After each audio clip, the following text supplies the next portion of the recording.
ভিন্ন স্বাদের গল্পে আপনাদেরকে স্বাগত। আজকের বিশেষ নিবেদন নাট্যরাজনের লেখা ছদ্মবেশী।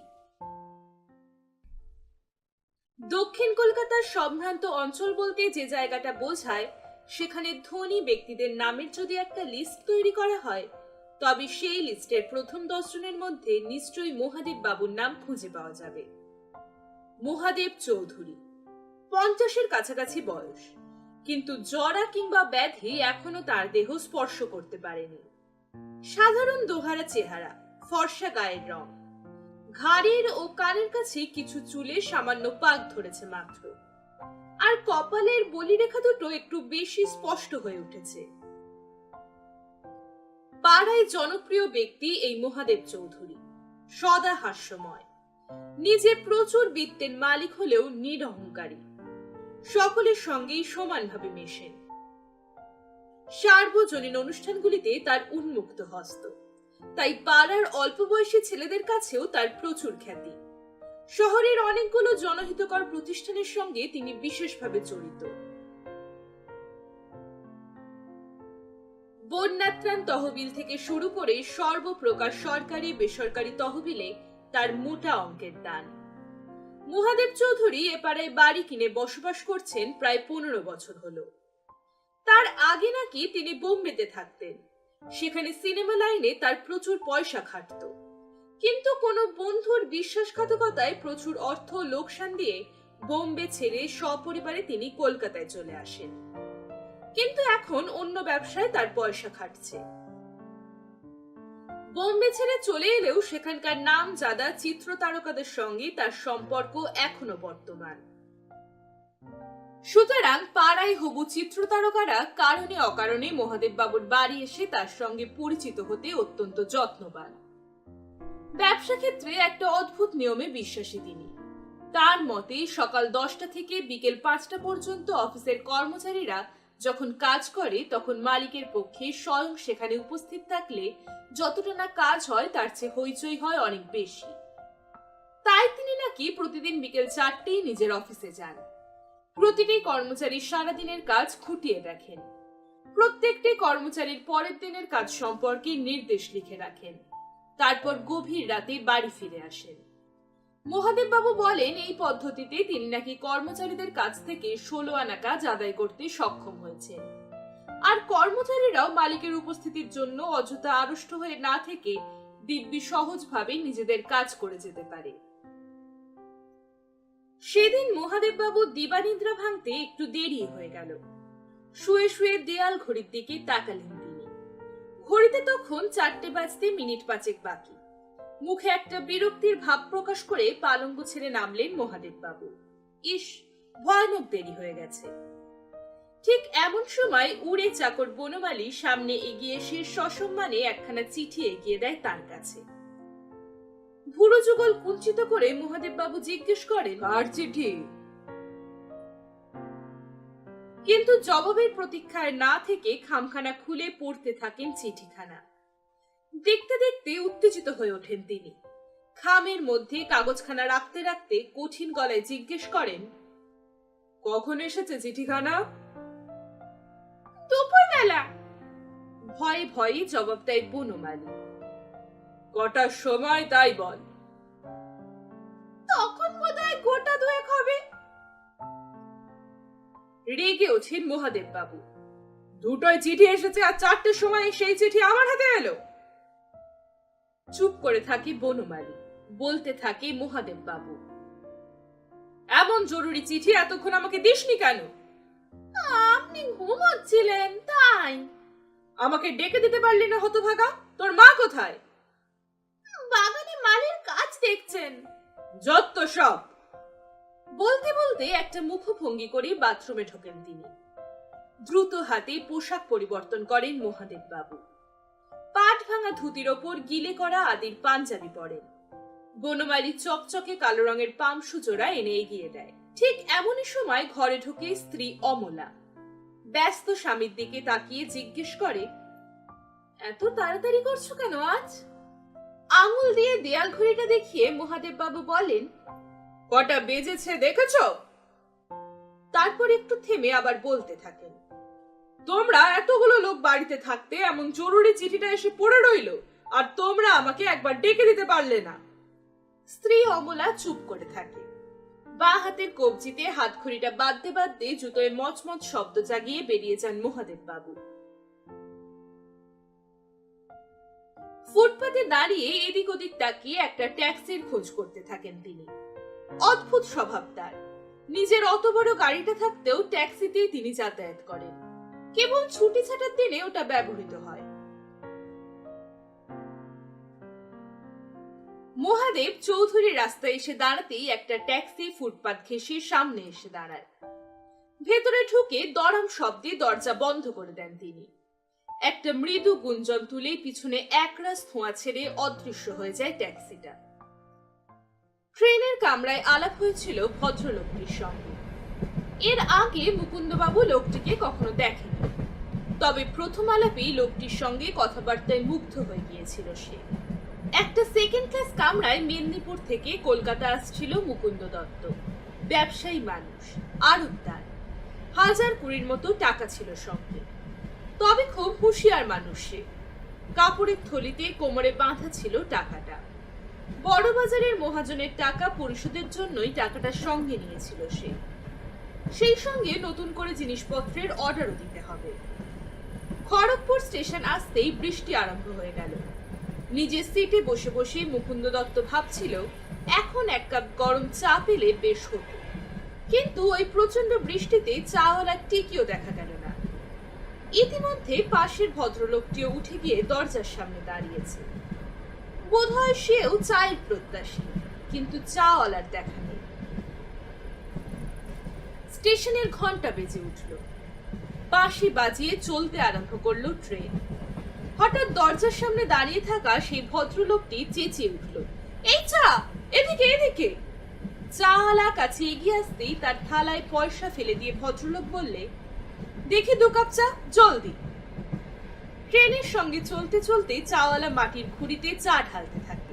ভদ্রলোক থালা থেকে খুঁড়ি দুটো তুলে নিতেই মুকুন্দবাবু দরজার সামনে এগিয়ে আসে। এই চা, আরেকটা খুঁড়ি।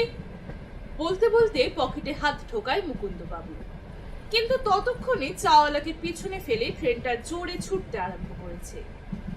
বিমর্ষ চিত্তে মুকুন্দবাবু এসে নিজের জায়গায় বসে পড়ে। ধুমায়িত চায়ের খড়ি দুটো দুহাতে নিয়ে ভদ্রলোকটিও পাশে এসে বসে। তারপর মুকুন্দবাবুর দিকে একটা খুঁড়ি এগিয়ে দিয়ে বলে, আপনি একটা নিন। চমকে ওঠে মুকুন্দবাবু, সে কি, আপনি দুটো নিলেন, আমি আবার তাতে ভাগ বসাবো কেন? আহা, তাতে কি হয়েছে? আমি তো নিজের জন্যই দুটো নিয়েছি, আপনি না হয় একটা নিলেন। মুকুন্দবাবু কিছুতেই নেবে না। ভদ্রলোকটিও নাছোড়বান্দা। শেষ পর্যন্ত মুকুন্দবাবুকে একটা খুঁড়ি নিতেই হলো। এমনি ভাবেই লোকটির সঙ্গে আলাপ হলো মুকুন্দবাবু। কথায় কথায় মুকুন্দ জানতে পারলো লোকটির নাম হচ্ছে আনন্দ মিশ্র। সে এসেছে বাঁকুড়া থেকে, যাচ্ছে কলকাতায়। সেও ব্যবসাদার, ব্যবসা সূত্রেই সে কলকাতা যাচ্ছে। আনন্দ ব্যবসায়ী জেনে মুকুন্দ একটু ঘনিষ্ঠভাবে আলাপ করতে থাকে তার সঙ্গে। একসময় আনন্দ জিজ্ঞেস করে, আপনি বোধহয় কলকাতায় গিয়ে কোনো আত্মীয়ের বাড়ি ওঠেন? না, তেমন আর আত্মীয় কই সেখানে। একটা হোটেলের নাম করে সে আবার বলে, ওখানেই উঠি আমি। উৎফুল্ল হয়ে ওঠে ভদ্রলোক, কি আশ্চর্য, আমি যে সেখানে উঠবো বলে ঠিক করেছি। আনন্দের কথাবার্তা এত চমৎকার যে অতি অল্প সময়ের মধ্যে মুকুন্দ কেবলমাত্র মুগ্ধই হয়ে যায় না, তার বিশেষ অন্তরঙ্গ হয়ে ওঠে। মেচেদা স্টেশনে দুজনে নেমেই চা ও মিষ্টি খেয়ে নেয়। মুকুন্দের বারণ সত্ত্বেও আনন্দই পয়সাটা মিটিয়ে দেয়। হাওড়া স্টেশনে নেমে আনন্দই উদ্যোগী হয়ে একটা ট্যাক্সি ডেকে আনে। তারপর সেই নব পরিচিত বন্ধু যুগল হোটেলের উদ্দেশ্যে রওনা হয়ে যায়। হোটেলের 3 তলায় একটা ডাবল সিটের রুম বেছে নেয় তারা। নিজের হাত ঘড়ির দিকে তাকিয়ে আনন্দ একসময় বলে, আজ আর বোধহয় বড়বাজার অঞ্চলে যাবেন না? না, আজ আর যাওয়া হয়ে উঠবে না, কাল একটু তাড়াতাড়ি খেয়ে দিয়ে বেরোবো। তাহলে এখন হোটেলে বসে না থেকে চলুন না একটু বেরিয়ে আসি। কোথায়? আরে চলুন না, শুনেছি মেট্রোতে নাকি একটা চমৎকার ইংরেজি হাসির ছবি এসেছে, টিকিট পাই তো ঢুকে পড়বো সেখানে, কি বলেন? ব্যবসাদার মানুষ মুকুন্দ দত্ত ইংরেজিতে কোন রকমে মাত্র নাম সই করতে জানে, তাই ইংরেজি বই শুনে তেমন উৎসাহ দেখালো না সে। কিন্তু আনন্দ মিশ্র বুদ্ধিমান, মুকুন্দর মনের কথা টের পেয়ে যেন সে বলল, কিচ্ছু ভাববেন না, ইংরেজিতে আমার বিদ্যের দৌড়ও সেই গায়ের মাইনর স্কুলের ক্লাস 4 পর্যন্ত, কিন্তু হলে গিয়ে দেখতে পাবেন কথাবার্তা ঠিক মতো বুঝতে না পারলেও আসল ঘটনাটা বুঝতে কোনো অসুবিধাই হবে না। অগত্যা উঠতে হলো মুকুন্দকে। মাঝে মাঝে 2-4টে বাংলা হিন্দি বই দেখলেও ইংরেজি বই দেখার সুযোগ হয়নি তার কখনো। তাছাড়া আনন্দ যখন এত করে বলছে। মেট্রোর সামনে এসে মুকুন্দকে একটু দাঁড়াতে বলে আনন্দ কাউন্টারের সামনে এসে দাঁড়ায়। তারপর ব্যালকনির দুখানা টিকিট কেটে এনে দুই বন্ধুতে ঢুকে পড়ে হলে। রাত 8টা নাগাদ শো শেষ হয়। হাসতে হাসতে দুই বন্ধু এসে বাইরে দাঁড়ায়। মুকুন্দ খুব খুশি, এমন চমৎকার হাসির ছবি সে জীবনে দেখেনি। হলের ভেতর হাসতে হাসতে তার পেটে ব্যথা ধরে গিয়েছিল। পকেট থেকে সিগারেটের প্যাকেট বের করে মুকুন্দকে একটা সিগারেট দিয়ে নিজে একটা ধরায় আনন্দ। তারপর জোরে একটা টান দিয়ে এক মুখ ধোঁয়া ছেড়ে বলে, এবার কি করবেন? হোটেলে ফিরে যাবেন? আনন্দর মুখের দিকে তাকিয়ে মুকুন্দ উত্তর দেয়, হ্যাঁ, তাছাড়া আর এত রাতে কোথায় যাব? এত রাত? বলেন কি? মাত্র 8টা, কলকাতায় তো এখন সবে সন্ধ্যা। মুকুন্দ চুপ করে সিগারেট টানতে থাকে। এক সময় আনন্দ আবার বলে, চলুন, ভালো একটা জায়গায় যাই। কোথায়? আগে চলুন না। বলতে বলতে একটা ট্যাক্সি ডেকে দুজনে উঠে পড়ে তাতে। পার্ক স্ট্রিট ধরেই ছুটে চলে ট্যাক্সি। দুদিকে বড় বড় বাড়ি, সাজানো গোছানো ঝকঝকে তকতকে দোকান। পরিষ্কার পরিচ্ছন্ন ফুটপাতে বাঙালির চেয়ে অবাঙালির সংখ্যাই বেশি। ধুতি পাঞ্জাবির চেয়ে প্যান্ট কোটের আর শাড়ির চেয়ে স্কার্টের আধিক্য এই অঞ্চলে। ট্যাক্সির ভেতর মুকুন্দ দত্ত একবার জিজ্ঞেস করে, কোথায় যাচ্ছি আমরা? একটু মৃদু হেসে জবাব দেয় আনন্দ মিশ্র, বেড়াতে, আর সেই সঙ্গে কিছু আয় করতে। আনন্দের কথার অর্থ ঠিক বোধগম্য হয় না মুকুন্দের। সে কেবল ফ্যাল ফ্যাল করে তার মুখের দিকে তাকিয়ে থাকে। আনন্দ আরো একটু কাছে সরে এসে অন্তরঙ্গ গলায় বলে, আসল কলকাতার রূপ তো আর দেখলেন না কোনোদিন। এখানে এসে কেবল হাওড়া স্টেশন আর বড় বাজারেই সময় কেটে গেল আপনার, তাই একটা নতুন জায়গায় নিয়ে যাচ্ছি আপনাকে। মুকুন্দ একটা কিছু জবাব দিতে যাচ্ছিল, কিন্তু তার আগে একটা ঝাঁকুনি দিয়ে রাস্তার একপাশে দাঁড়িয়ে পড়ল ট্যাক্সিটা। উৎসাহে আনন্দ বলে ওঠে, এই তো আমরা এসে গেছি। বলতে বলতে দরজা খুলে বাইরে এসে মুকুন্দকে ডাকে, চলে আসুন। বাইরে এসে এদিক ওদিক দেখতে থাকে মুকুন্দ। যথারীতি ট্যাক্সি ভাড়া মিটিয়ে দিয়ে মুকুন্দকে নিয়ে আনন্দ পাশের ছোট্ট রাস্তা দিয়ে হাঁটতে থাকে। একটা 3তলা বাড়ির সামনে এসে দাঁড়ায় দুজনে। সামনের দরজা বন্ধ, ভেতরে কি আছে বোঝা শক্ত। দরজার একখানা সাইনবোর্ডে ইংরেজিতে যা লেখা আছে, আধো আলো আধো অন্ধকারে তা পড়তে পারে না মুকুন্দ। একটু চাপ দিতেই দরজাটা খুলে যায়। মুকুন্দকে নিয়ে ভেতরে ঢোকে আনন্দ। একটা প্রশস্ত হল ঘর, তার একদিকে কাউন্টার। কাউন্টারের সামনে দাঁড়িয়ে আছে একজন পাঞ্জাবি ভদ্রলোক, গাল পাট্টা দাড়ি, মাথায় পাগড়ি। ঠিক তার পিছনে থরে থরে সাজানো রয়েছে বিভিন্ন আকৃতির বোতল। হলের মধ্যে অনেকগুলো ছোট ছোট টেবিল, তার চারপাশে 4খানা করে সুন্দর চেয়ার সাজানো। কিছু স্ত্রী পুরুষ এখানে ওখানে ছড়িয়ে বসে রঙিন তরল পদার্থপূর্ণ পাত্রে চুমুক দিচ্ছে। কোনো অদৃশ্য স্থান থেকে বিলিতি বাজনার মৃদু শব্দ ভেসে আসছে। মুকুন্দর আর বুঝতে বাকি থাকে না আনন্দ তাকে কোথায় এনেছে। কেমন যেন একটু ভীত হয়ে ওঠে সে। হাত দিয়ে কোমরের টাকার থলিটা একবার স্পর্শ করে। একটা অজানা আশঙ্কায় বুকটা দূর দূর করতে থাকে তার। এমন পরিস্থিতির মধ্যে জীবনে সে কখনো পড়েনি। ব্যবসায়ী মানুষ সে, স্বভাবতই একটু সাবধানী। এক মুহূর্তে নানা রকম সম্ভাবনার কথা মনে উদয় হয় তার। তবে কি আনন্দ মিশ্র তার টাকার কথা জানতে পেরে তার কাছ থেকে ওই টাকা কেড়ে নেবার মতলবে আছে? তবে কি আনন্দ সবকিছুই অভিনয়? কথাগুলো মনের কোণে এসে জমা হতেই দারুণ চমকে ওঠে মুকুন্দ দত্ত। একবার ইচ্ছে হয় ছুটে বাইরে চলে যায়, আবার একা একা যেতেও মন সায় দেয় না। দরজার সামনেই স্থানুর মতো দাঁড়িয়ে থাকে সে। 2-4 পা এগিয়ে গিয়েছিল আনন্দ। পিছনে তাকিয়ে মুকুন্দকে দরজার সামনে দাঁড়িয়ে থাকতে দেখে সে আবার ফিরে আসে। তারপর মৃদু কণ্ঠে বলে, কি ঘাবড়ে গেলেন নাকি? ভেতরে আসুন। স্থির চোখে আনন্দর মুখের দিকে তাকিয়ে তেমনি মৃদু কণ্ঠে মুকুন্দ দত্ত জবাব দেয়, আপনি মদ খান নাকি? হেসে সমস্ত ব্যাপারটাকে হালকা করে দিতে চেষ্টা করে আনন্দ। জবাব দেয়, পাগল নাকি মদ খাবো আমি? জাত বেনের ছেলে আমি, ওসব অখাদ্য খেয়ে পয়সা ওড়াতে শিখিনি। তবে এখানে এলেন কেন? আসুন ভেতরে, দেখতে পাবেন। বলতে বলতে মুকুন্দকে নিয়ে হল ঘরের শেষ প্রান্তে এগিয়ে যায় আনন্দ।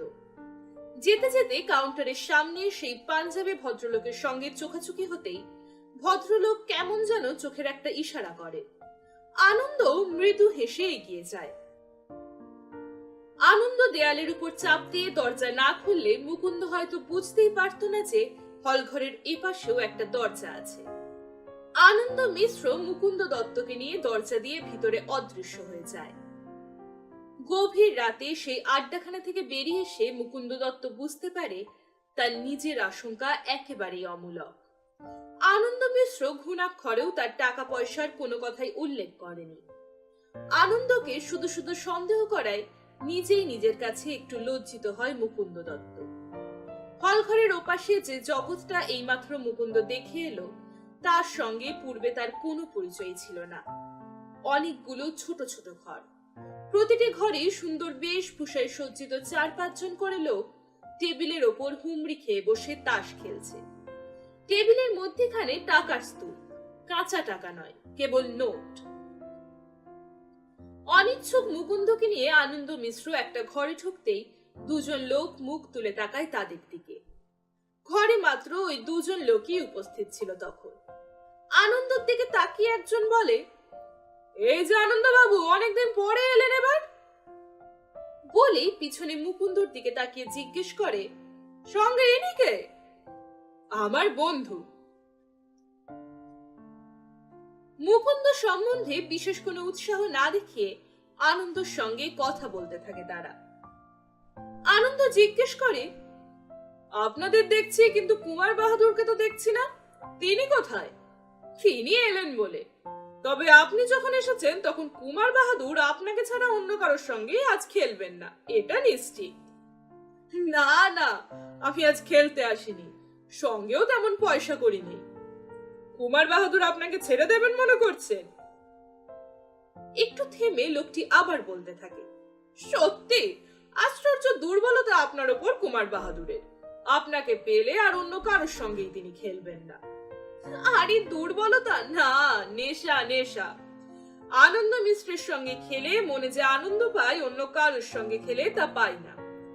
আনন্দ মিশ্রের কাছে হেরে গেলেও সুখ আছে, বুঝলে? বলতে বলতে একটি ফর্সা মাঝবয়সী ভদ্রলোক ঘরে ঢোকে। ধুতির ওপর গিলে করা আদির পাঞ্জাবি, পায়ে চকচকি পামশু। কুমার বাহাদুরকে দেখে সকলেই উঠে দাঁড়ায়। কুমার বাহাদুর আনন্দের একটা হাত ধরে একটু মৃদু ঝাঁকুনি দিয়ে বলে, এসো আনন্দ, অনেকদিন পর তোমাকে পেয়েছি আজ। আমতা আমতা করে আনন্দ মিশ্র জবাব দেয়, আজ আমি খেলতে আসিনি, এই বন্ধুটিকে নিয়ে একটু বেড়াতে এসেছিলাম। আনন্দের মুখের কথা কেড়ে নিয়ে কুমার বাহাদুর বলে, আরে ওসব বাজে অজুহাত রাখো, খেলতে তোমাকে হবেই। বলতে বলতে একটা চেয়ার টেনে নিয়ে কুমার বাহাদুর বসে পড়ে। আনন্দ মিশ্রের মুখে চোখে একটা অনিচ্ছার ভাব ফুটে ওঠে। মৃদু কণ্ঠে সে কেবলমাত্র উচ্চারণ করে, তেমন পয়সা করেও আজ সঙ্গে নেই। কত আছে? জিজ্ঞেস করে কুমার বাহাদুর। আনন্দ জবাব দেয়, 1000 মতো মাত্র। বেশ, ওতেই হবে, আজ কিছুতেই তোমাকে ছাড়বো না। মুকুন্দের মুখের দিকে একটা নিরুপায় দৃষ্টি নিক্ষেপ করে চেয়ারে বসে পড়ে আনন্দ। বাধ্য হয়ে মুকুন্দকেও বসতে হয় পাশে। বিস্ময় বিস্ফারিত দৃষ্টিতে মেদিনীপুরের ব্যবসায়ী মুকুন্দ দত্ত দেখতে থাকে কেমন করে তাসের সঙ্গে সঙ্গে কড়কড়ে নোটগুলো হাত বদল হতে থাকে। গভীর রাতে যখন খেলা শেষ হয় তখন আনন্দের হাতে 12,000 টাকা এসে গেছে। কুমার বাহাদুরকে কিন্তু তেমন দুঃখিত বলে মনে হয় না। মুকুন্দ ভাবতে থাকে এটাই বোধহয় এই লাইনের রেওয়াজ, হেরে গেলেও হাসি মুখে থাকতে হয় এখানে। কিন্তু মুকুন্দ দত্ত সাংঘাতিক আশ্চর্য হয়ে গেল যখন কুমার বাহাদুর আনন্দের ঘাড়ে হাত রেখে তাকে পরের দিন আবার আসতে অনুরোধ জানালো। হোটেলে ফিরে এসে নিজেদের ঘরে ঢাকা দেয়া খাবার খেতে খেতে মুকুন্দ দত্ত বলে, নিন 9,000 টাকা লাভ, কি বলেন? জবাব না দিয়ে কেবল একটু হাসে আনন্দ। মুকুন্দ আবার জিজ্ঞেস করে, আচ্ছা এই কুমার বাহাদুরটিকে? দাঁত ও হাতের সাহায্যে একখানা মাংসের হাড় আয়ত্তে আনতে চেষ্টা করে আনন্দ জবাব দেয়,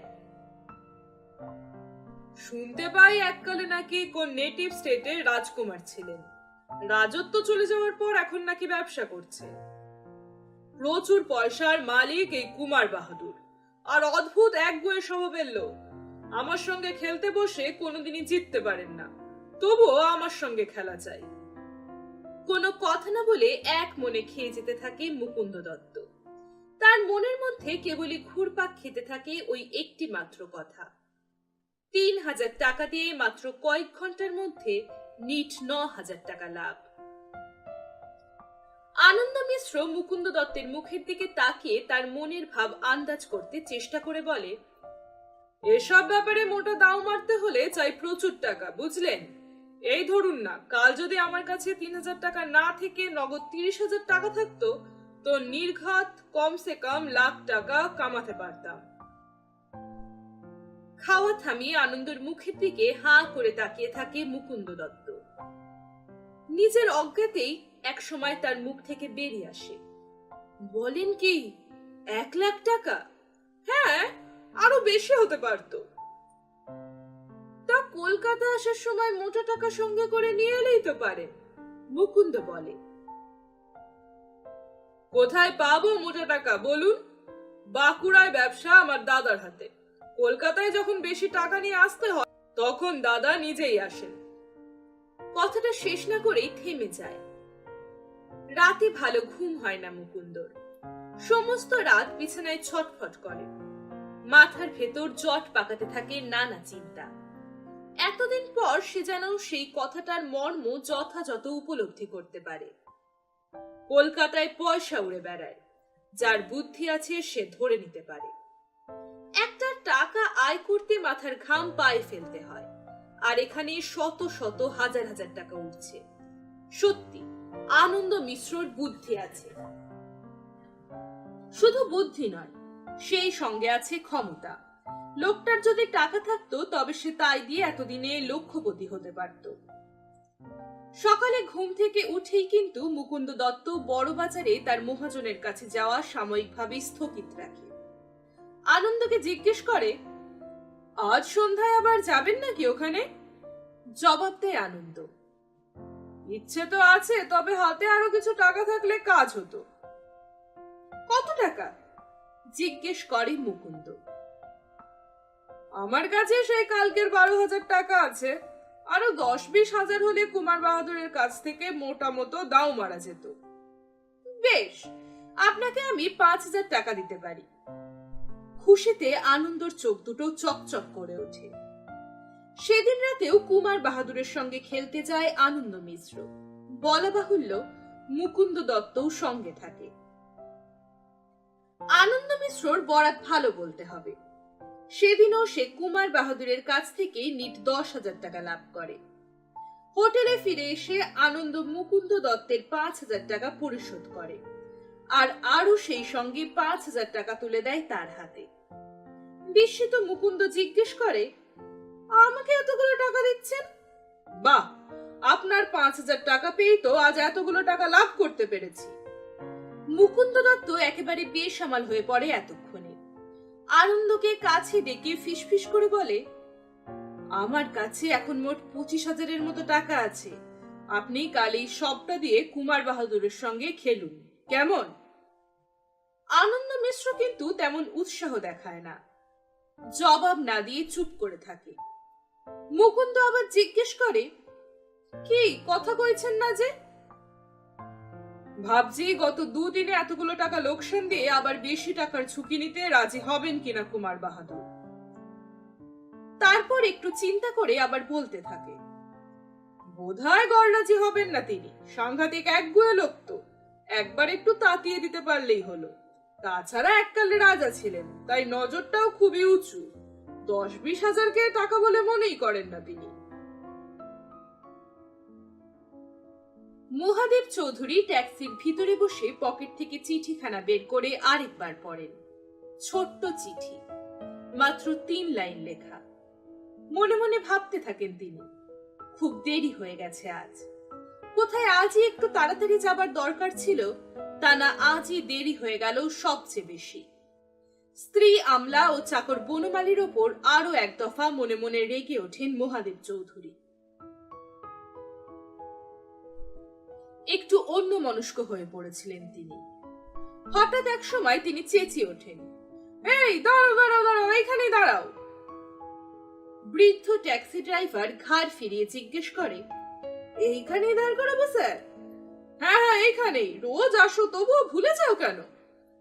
বলতে বলতে গাড়ি থেকে নেমে পড়েন মহাদেব চৌধুরী। তারপর ট্যাক্সির ভাড়া মিটিয়ে দিয়ে ফুটপাত ধরে তাড়াতাড়ি এগিয়ে যেতে থাকেন। হঠাৎ কি যেন মনে পড়ল তার। রাস্তা পার হয়ে এপাশের ফুটপাতের কাছে ছোট্ট পানের দোকানের সামনে এসে তিনি দাঁড়ান। মহাদেব চৌধুরী কিছু বলার আগেই উড়ে পানওয়ালা একগাল হেসে জিজ্ঞেস করে, ক প্যাকেট দিব বাবু? 3 প্যাকেট।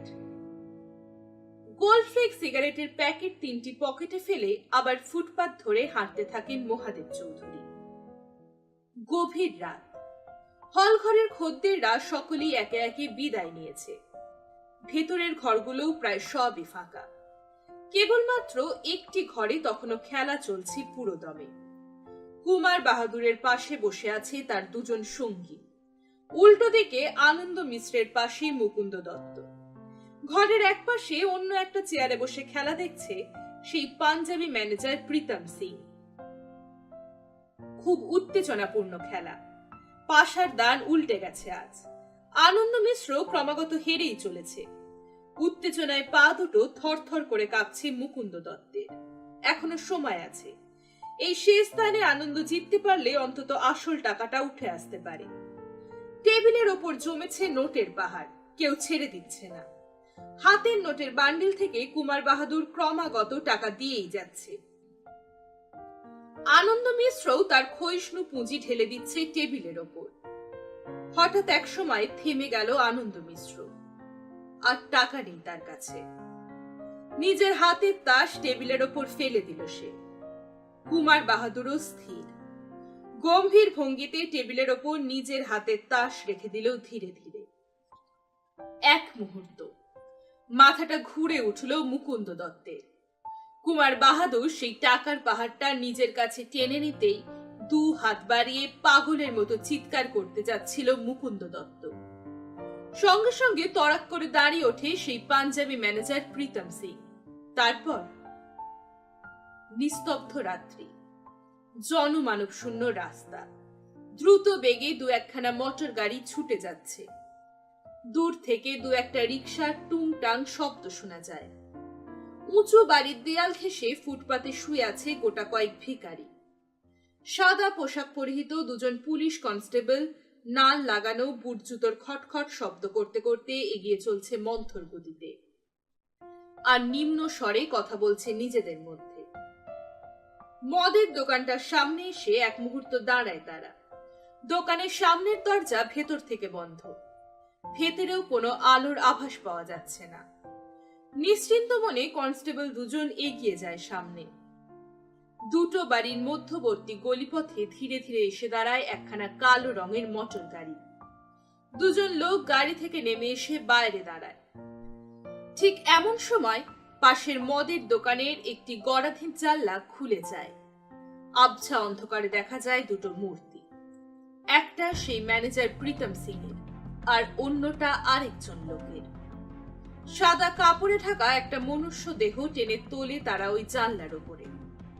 অসার নিষ্পন্দ দেহ, হাত দুটো ঝুলে পড়েছে মাথার কাছে। তারপর সঙ্গের লোকটির সাহায্যে ম্যানেজার প্রীতম সিং সেই মনুষ্য দেহটা ধীরে ধীরে নামিয়ে দেয় নিচে। ক্ষিপ্র হাতে নিচে দাঁড়ানো লোক দুটো সেই কাপড়ে জড়ানো দেহটা ধরে ফেলে। গাড়ির ভেতর দেহটা ঠেলে তুলতে যাবে, ঠিক এমন সময় পিছন থেকে শোনা যায় সেই পুলিশ কনস্টেবলের কণ্ঠস্বর, কন হ্যাঁ? লোক দুটো কিন্তু কোনো জবাব দেয় না। দ্রুত হাতে দেহটাকে ঠেলে গাড়ির ভিতর তুলে দিয়ে সশব্দে দরজাটা বন্ধ করে দেয়। আবছা অন্ধকারে কনস্টেবল দুজন সমস্ত ব্যাপারটাই দেখতে পায়। তীক্ষ্ণ শব্দে রাত্রির নিস্তব্ধতা ভঙ্গ করে বেজে ওঠে তাদের বাঁশি। বুট জুতোর খটখট শব্দ করতে করতে তারা আসতে থাকে গাড়িটার দিকে। লোক দুটো ততক্ষণে গাড়ির ভেতর উঠে পড়েছে। মৃদু গর্জন করে ওঠে ইঞ্জিনটা। দপ করে পেছনের নম্বর প্লেটের আলোটা নিভে যায়।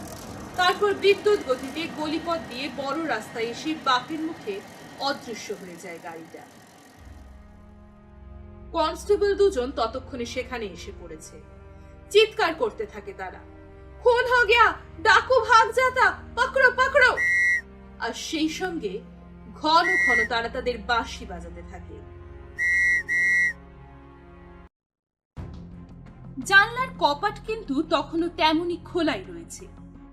নিজেদের ভেতর আলোচনা করে একজন কনস্টেবল সেই জানলার সামনেই দাঁড়িয়ে থাকে, আরেকজন ছুটে চলে যায় দোকানের বন্ধ দরজার সামনে। এমন সময় একখানা কালো রঙের পুলিশের বেতার গাড়ি এসে দাঁড়ায় সেখানে। কনস্টেবলদের বাঁশির শব্দে আকৃষ্ট হয়ে গাড়িখানা সেখানে এসে দাঁড়িয়ে পড়ে। একজন পুলিশ সার্জেন্ট গাড়ি থেকে নেমে ছুটতে ছুটতে সেখানে এসে হাজির হয়। কনস্টেবলটি সংক্ষেপে তাকে ঘটনার কথা বলতেই সার্জেন্টটি আবার ছুটে যায় গাড়ির কাছে। সঙ্গে সঙ্গে বেতার যন্ত্রটি চালু হয়ে ওঠে। পুলিশ হেডকোয়ার্টার্সে চলে যায় জরুরি বার্তা। ততক্ষণে একটি ছোটখাটো ভিড় জমে গেছে সেখানে। অধিকাংশই পাশের বাড়িগুলোর দারোয়ান শ্রেণীর লোক। দু চারটে ভিখারিও আছে তাদের মধ্যে। আসল ঘটনাটা জানার জন্য উদ্গ্রীব তারা, কিন্তু কনস্টেবলের মুখে কোনো কথাই নেই। তারা কেবল বলতে থাকে, ভিড় মত করো, হট যাও সব। সেই খোলা জানালা পথে কিন্তু বাড়িটার মধ্যে কিছুই দেখতে পাওয়া যায় না, শুধুই অন্ধকার। 1 মিনিট 2 মিনিট করে প্রায় 20 মিনিট কেটে যায়। দূরে মোটর গাড়ির গর্জন ভেসে আসে। এবার একটু আশ্বস্ত হয় কনস্টেবলরা। সার্জেন্টও বেতার গাড়ি থেকে নেমে এসে রাস্তায় দাঁড়ায়। এতক্ষণে বোধহয় পুলিশ ফোর্স এসে পড়ল। তাদের অনুমান মিথ্যে নয়। একখানা পুলিশ ট্রাক বোঝাই একদল সশস্ত্র পুলিশ এসে হাজির হয় সেখানে। গাড়ি থেকে নেমে আসে দুজন পুলিশ অফিসার। কনস্টেবলরা একে একে সমস্ত ঘটনা বিবৃত করে তাদের কাছে। তাদের নির্দেশে পুলিশ সমস্ত বাড়িটা ঘিরে ফেলে। ঘন ঘন ধাক্কা পড়তে থাকে দোকানের সামনের দরজার উপরে। মিনিট 5 পরে একটি চাকর শ্রেণীর লোক দরজা খুলে দিতেই হুড়মুড় করে পুলিশ ঢুকে পড়ে দোকানের মধ্যে। নিস্তব্ধ হলঘর, লোকজনের সারা শব্দ নেই কোথাও। হলের এক প্রান্তে মাত্র একটি অল্প পাওয়ারের আলো জ্বলছে। পুলিশ অফিসারদের মধ্যে একজন সেই চাকর শ্রেণীর লোকটাকে একটা ধমক দিয়ে হিন্দিতে জিজ্ঞেস করে, এতক্ষণ দরজা খুলিসনি কেন? মৃদু কণ্ঠে লোকটা জবাব দেয়, শুনতে পাইনি হুজুর। রক্তবর্ণ চোখ পাকিয়ে পুলিশ অফিসারটি তার কথাই আবার পুনরাবৃত্তি করে, শুনতে পাওনি না? লোকটা কিন্তু এবার কোনো জবাব না দিয়ে চুপ করে থাকে। পুলিশ অফিসার আবার জিজ্ঞেস করে, এখানের আর সব লোকজন কোথায় গেল? নিয়ম মতো খদ্দেররা তো অনেক আগেই চলে গেছে হুজুর, কেউ তো নেই। তুই একাই মাত্র এখানে আছিস, আর কেউ নেই? আগে আর ম্যানেজার বাবু আছেন, তিনি তার ঘরে বসে কাজ করছেন। চারিদিকে একবার দৃষ্টি বুলিয়ে নিয়ে পুলিশ অফিসারটি বলে, চল ম্যানেজারের কাছে নিয়ে চল আমাদের। একটা টেবিল ল্যাম্প জেলে একগাদা খাতা পত্রের ওপর ঝুঁকে পড়ে ম্যানেজার প্রীতম সিং এক মনে কাজ করে যাচ্ছিল। জুতোর শব্দে মুখ তুলে তাকিয়ে পুলিশ দেখে চেয়ার ছেড়ে উঠে দাঁড়ায়। তারপর পরিষ্কার ইংরেজিতে তাদের অভ্যর্থনা করে। পুলিশ অফিসার জিজ্ঞেস করে, এখানে অন্য কোনো লোকজন নেই? মুখে একটা বিস্ময়সূচক শব্দ করে প্রীতম সিং জবাব দেয়, অনেক আগেই তো দোকান বন্ধ হয়ে গেছে, আর কে থাকবে এখানে? তা আপনি এত রাত পর্যন্ত এখানে কি করছেন? মৃদু হেসে জবাব দেয় প্রীতম সিং, মদের কারবার করি, জানেন তো, আবগারি ব্যাপারে আজকাল অনেক ঝামেলা, তাই বসে বসে হিসেবপত্র ঠিক করছিলাম। পুলিশ অফিসারটি তার চোখের দৃষ্টি প্রীতম সিং এর মুখের ওপর নিবদ্ধ রেখে বলে, কিন্তু এই কিছুক্ষণ আগেই আপনার দোকানের জানলা দিয়ে একটা মৃতদেহ নিচে নামিয়ে দেওয়া হয়েছে, জানেন? বিস্ময়ে প্রীতম সিং এর চোখ দুটো কপালে ওঠে। মাথা নেড়ে সে বলতে থাকে, এ হতেই পারে না, আমার দোকানে এত রাতে মৃতদেহ আসবে কোথা থেকে, আর জানলা দিয়ে মৃতদেহ পাচার করবেই বা কে? তাহলে আপনি এ সম্বন্ধে কিছুই জানেন না? আজ্ঞে না। বেশ, আপনার দোকান আমি সার্চ করব। করুন না, আপত্তি কি? একে একে সমস্ত ঘরগুলো সার্চ করে পুলিশ অফিসারেরা, কিন্তু কোথাও কোনো লোকজন কিংবা সন্দেহজনক কিছু নজরে পড়ে না তাদের। দোকানের একেবারে শেষ প্রান্তে বাথরুম সংলগ্ন একটা ছোট দরজা দেখতে পায় তারা। দরজাটা খুলতেই একটা খুব সরু গলিপথ চোখে পড়ে তাদের। পেছনের 6 তলা বাড়িটার সংলগ্ন এই গলিটা এতই অপ্রশস্ত যে পাশাপাশি একজনের বেশি হেঁটে যেতে পারে না। পুলিশ অফিসারটি সপ্রশ্ন দৃষ্টিতে প্রীতম সিং এর দিকে তাকাতেই প্রীতম সিং জবাব দেয়, এই পথে ম্যাথর যাতায়াত করে, আর সেই সঙ্গে দরকার হলে অন্য যে কেউ এই পথে সরে পড়তে পারে, কেমন? একটু শ্লেষের সুরে প্রশ্ন করে পুলিশ অফিসার। কোনো জবাব না দিয়ে চুপ করে থাকে প্রীতম সিং। পুলিশ দল ঘুরতে ঘুরতে সেই ছোট অন্ধকার কক্ষে এসে হাজির হয়। জানলাটা তখনও তেমনি খোলাই রয়েছে। প্রীতম সিং সুইচ টিপে আলো জ্বেলে দেয়। ছোট্ট একখানা ঘর, একপাশে একটা গোদরেজের আলমারি ছাড়া আর অন্য কোনো আসবাবপত্র নেই ঘরের কোথাও। পুলিশ অফিসার প্রীতম সিং এর দিকে তাকিয়ে বলে, এই জানলা দিয়ে সেই মৃতদেহ নিচে নামিয়ে দেওয়া হয়েছে। হতেই পারে না, কিন্তু দুজন সেপাই সচক্ষে দেখেছে ব্যাপারটা। তাহলে আমি আর কি বলতে পারি বলুন? তবে হয়তো তারাও ভুল দেখতে পারে। পুলিশের চোখে সাধারণত অত ভুল জিনিস ধরা পড়ে না। বলতে বলতে পুলিশ অফিসারটি জানলার সামনে এগিয়ে যায়। হঠাৎ সে সঙ্গীদের উদ্দেশ্যে চেঁচিয়ে বলতে থাকে, একটা টর্চ আনো তো শিগগিরই। টর্চের জোরালো আলোয় জানলার ওপর দেখা যায় ফোঁটা ফোঁটা রক্তের দাগ। পুলিশ অফিসারটি সোজা হয়ে দাঁড়িয়ে ওঠে। তারপর প্রীতম সিং এর মুখের দিকে তাকিয়ে জিজ্ঞেস করে, এখানে রক্ত এলো কি করে? প্রীতম সিং কোনো জবাব দেওয়ার আগেই সেই গোদরেজ আলমারির পাশে পড়ে থাকা একটা ধুতি ও একটা গিলে করা পাঞ্জাবির ওপর নজর পড়ে সেই পুলিশ অফিসারের। সঙ্গে সঙ্গে সে ছুটে যায় সেখানে। পাট ভাঙা ধুতি ও পাঞ্জাবি, দামি জিনিস, কিন্তু তাতেও ফোঁটা ফোঁটা রক্তের দাগ।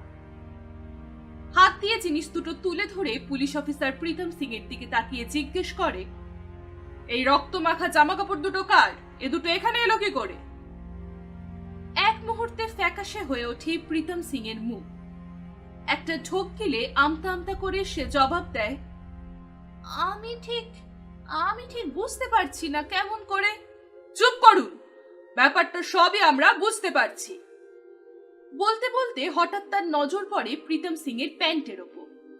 সাদা প্যান্টের ওপরও 2-3 ফোঁটা রক্ত শুকিয়ে রয়েছে। আপনার প্যান্টে রক্ত এলো কি করে বলুন? মাথা নিচু করে নিজের সাদা প্যান্টের দিকে তাকিয়ে চমকে ওঠে প্রীতম সিং। তারপর ছোট্ট একটা ব্যান্ডেজ বাঁধা নিজের আঙুল দেখিয়ে জবাব দেয়, এ রক্ত আমার নিজের, আঙুল কেটে গিয়ে রক্ত পড়েছে।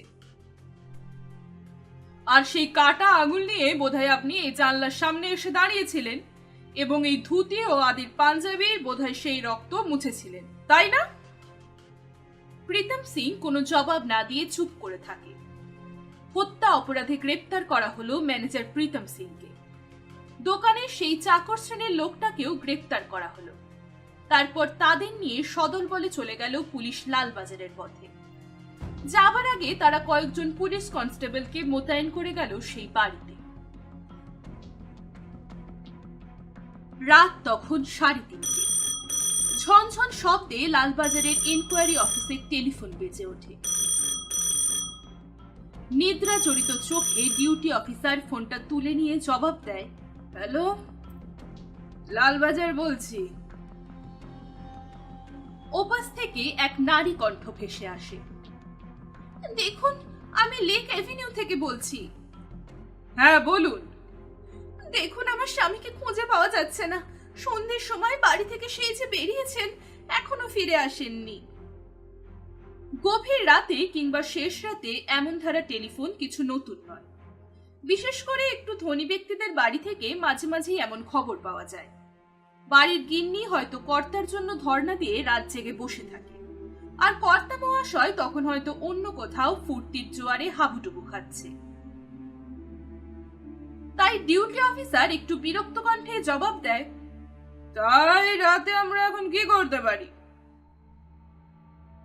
একটু থেমে অনেকটা উপদেশের ভঙ্গিতে সে আবার বলে, সকাল হতে দিন, হয়তো তিনি নিজেই এসে যাবেন। না না, ব্যাপারটা মোটেই সাধারণ নয়। গত 15 বছরের মধ্যে আমার স্বামী বাইরে কোথাও রাত কাটাননি। সাধারণত একটু বেশি রাতে কাজকর্ম সেরে তিনি বাড়ি ফেরেন, কিন্তু আজ এখনো পর্যন্ত ফেরেননি। আপনি শহরের হাসপাতালগুলোয় খোঁজ নিয়েছেন? দেখুন, বাড়িতে মাত্র আমি একা মহিলা, তাই এই রাতে একা একা হাসপাতালে যেতে সাহস করিনি। তবে টেলিফোনে যতটা সম্ভব খবর নিয়েছি, কিন্তু কোনো খোঁজ পাইনি তার।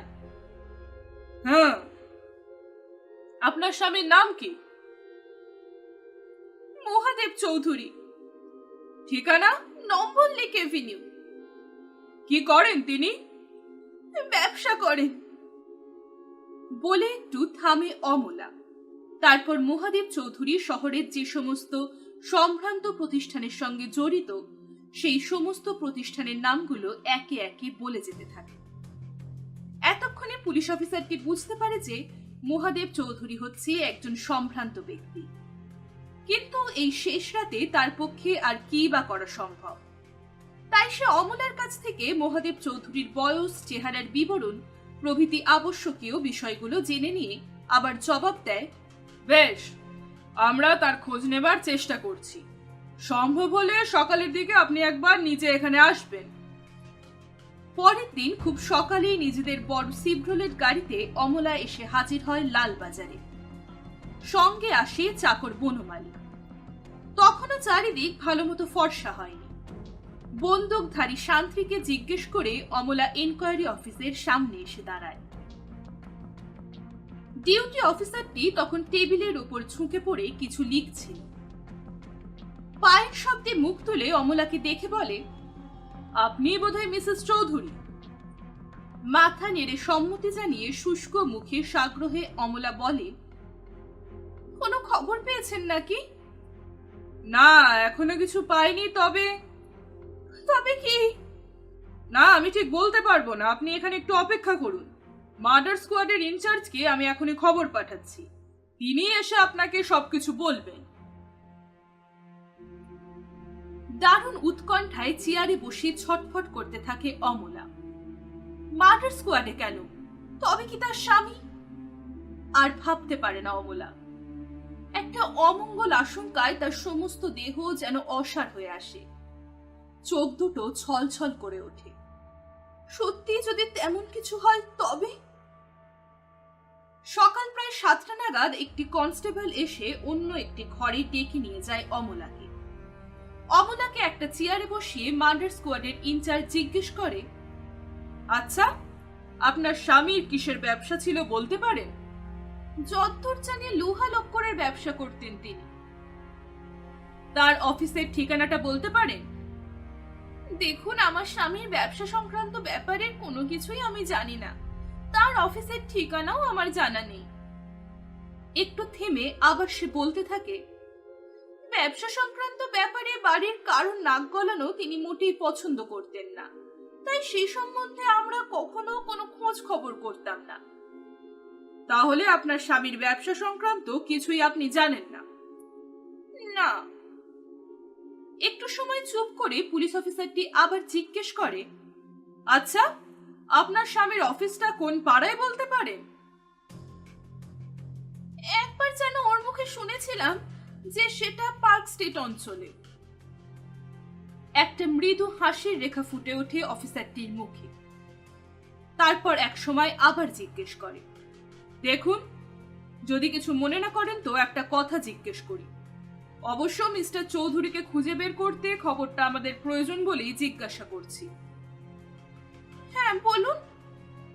আপনার স্বামী কি ড্রিঙ্ক করতেন? ভুরু যুগল একবার কুঞ্চিত হয়ে ওঠে অমলার। ভদ্রলোক কি বলতে চাইছে? তার স্বামী মাতাল কিনা তাই জিজ্ঞাসা করছে? হয়তো শুধু তাই নয়, এরা হয়তো মনে করছে আর 5 জন ধনী ব্যক্তির মতো তার স্বামীরও মদের সঙ্গে আরো কোনো উপসর্গ আছে। কিন্তু এরা তো তার স্বামীকে চেনে না। অমন স্বামীর স্ত্রী হিসাবে সে নিজে গর্বিত। স্বামী হিসেবে অমলার কাছে মহাদেব চৌধুরী একজন আদর্শ পুরুষ। দীর্ঘ বিবাহিত জীবনের অনেক কিছুই মনে পড়ে অমলার। সন্তানহীনা নারী সে। নিজের দুঃখ নিজের মনে চেপে রেখে স্বামীকে সান্ত্বনা দিতে চেষ্টা করত সে। কিন্তু তবুও মাঝে মাঝে অন্য মনস্ক মহাদেব চৌধুরীর ম্লান মুখ নজর এড়াত না তার।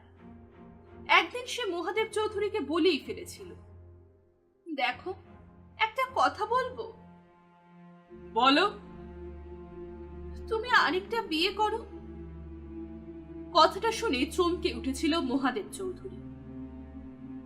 অমলার মুখের দিকে স্থির দৃষ্টিতে এমন ভাবে সে খানিকক্ষণ তাকিয়ে রইল যে স্বামীর এই দৃষ্টির সামনে নিজেরই লজ্জা করতে লাগলো অমলার। মহাদেব চৌধুরী একটি মাত্র ছোট জবাব দিয়েছিল সেদিন, তা হয় না, এ জীবনে আমার পক্ষে তা সম্ভব নয়। তার অমন স্বামী সম্বন্ধে এরা কি বা জানে, তাই অহেতুক সন্দেহ করছে এরা। অমলাকে চুপ করে থাকতে দেখে পুলিশ অফিসারটি বললে, এতে লজ্জিত হবার কিছু নেই, একটু আধটু ড্রিঙ্ক আজকাল অনেকেই করে থাকেন, তাই। না না, লজ্জার কথা নয়, আমি ভাবছি আপনারা তো আমার স্বামীর সম্পর্কে কিছুই জানেন না, তাই ওইসব সন্দেহ করছেন। তিনি জীবনে কোনোদিনও এসব স্পর্শ করেননি। কিন্তু এমনও তো হতে পারে আপনার অজ্ঞাতে বাইরে তিনি ড্রিঙ্ক করতেন। এবার কিন্তু একটু বিরক্তই হয় অমলা। ঝাঁঝালো কণ্ঠে জবাব দেয়, আপনি বলছেন কি? বাইরে থেকে ওইসব ছাইপাশ খেয়ে এলে স্ত্রী হিসাবে আমি তা জানতে পারবো না? হ্যাঁ, তা অবশ্য ঠিক। অনেকটা আমতা আমতা করে জবাব দেয় সেই পুলিশ অফিসার। খানিকক্ষণ উভয়ই চুপ করে থাকে। একসময় পুলিশ অফিসারটি আবার বলে, কাল রাতে আমরা একটা বাড়ি থেকে 2টো জামা কাপড় খুঁজে পেয়েছি। জানি না সে দুটো আপনার স্বামীর কিনা, তবে সত্যি যদি সেগুলো আপনার স্বামীর হয়তো। কথাটা শেষ না করেই থেমে যায় সে। কেমন যেন একটু হতভম্বের মতো তাকিয়ে থাকে অমলা। জামা কাপড়? তার স্বামীর জামা কাপড় এদের হাতে এসে পড়বে কেমন করে? ব্যাপারটা কেমন যেন ঘোরালো হয়ে ওঠে তার কাছে। একটা অজানা আশঙ্কায় বুকটা ধরফর করে ওঠে তার। তবুও কোনো জবাব না দিয়ে চুপ করে থাকে সে। পুলিশ অফিসারটির নির্দেশে একটি কনস্টেবল একটা কাগজের প্যাকেট এনে খুলতে থাকে তার সামনে। নির্নিমেষ দৃষ্টিতে সেই দিকে তাকিয়ে থাকে অমলা। দারুণ উত্তেজনায় থরথর করে কাঁপতে থাকে তার পা দুটো। অতি কষ্টে চেয়ারের হাতল ধরে দাঁড়িয়ে নিজেকে সামলে নেয় সে। প্যাকেটটা খোলার সঙ্গে সঙ্গেই তার মুখ থেকে একটা চাপা আর্তনাদ বেরিয়ে আসে। এক মুহূর্ত স্থির থেকে সে ছুটে যায় প্যাকেটটার সামনে। তারপর কম্পিত হাতে তুলে ধরে সেই কালো পেরি ধুতিখানা। কেমন ফ্যাকাশে হয়ে উঠেছে অমলার মুখ। কেউ যেন তার দেহ থেকে সমস্ত রক্ত চুষে নিয়েছে। কাপড়টা নিজের চোখের সামনে ধরে ঘুরিয়ে ফিরিয়ে দেখতে দেখতে সে অস্ফুট কণ্ঠে বলতে থাকে, হ্যাঁ, তিনিও তো এমনই একখানা ধুতি পরে বেরিয়েছিলেন। হঠাৎ তার নজর পড়ে পাঞ্জাবিটার উপর। কাপড়টা ছেড়ে দিয়ে পাঞ্জাবিটা টেনে নেয় অমলা। গিলে করা আদির পাঞ্জাবি, বোতামের ঘাটে হাড়ের সাধারণ বোতাম লাগানো। ধনী মহাদেব চৌধুরী সোনার বোতাম ব্যবহার করতেন না, এমনি সাধারণ বোতামই পছন্দ করতেন তিনি। পাঞ্জাবিটার দিকে অপলক চোখে তাকিয়ে থাকতে থাকতে কম্পিত কণ্ঠে জবাব দেয় অমলা, হ্যাঁ হ্যাঁ, এটাও তো আমার স্বামীরই পাঞ্জাবি, কিন্তু এ দুটো আপনারা পেলেন কোথায়? বলুন, কোথায় পেলেন আপনারা? তারপর হঠাৎ জামার নিচের দিকে শুকিয়ে যাওয়া কালো কালো রক্তের ছাপের দিকে নজর পড়তেই কেমন যেন মাথাটা ঘুরে ওঠে তার। পায়ের তলায় মজবুত লালবাজারের বাড়িটা যেন দুলতে থাকে। চোখের সামনে ধীরে ধীরে নেমে আসে একটা কালো রঙের পর্দা। এ কি? জামায় রক্ত কেন? তবে কি আমার স্বামী?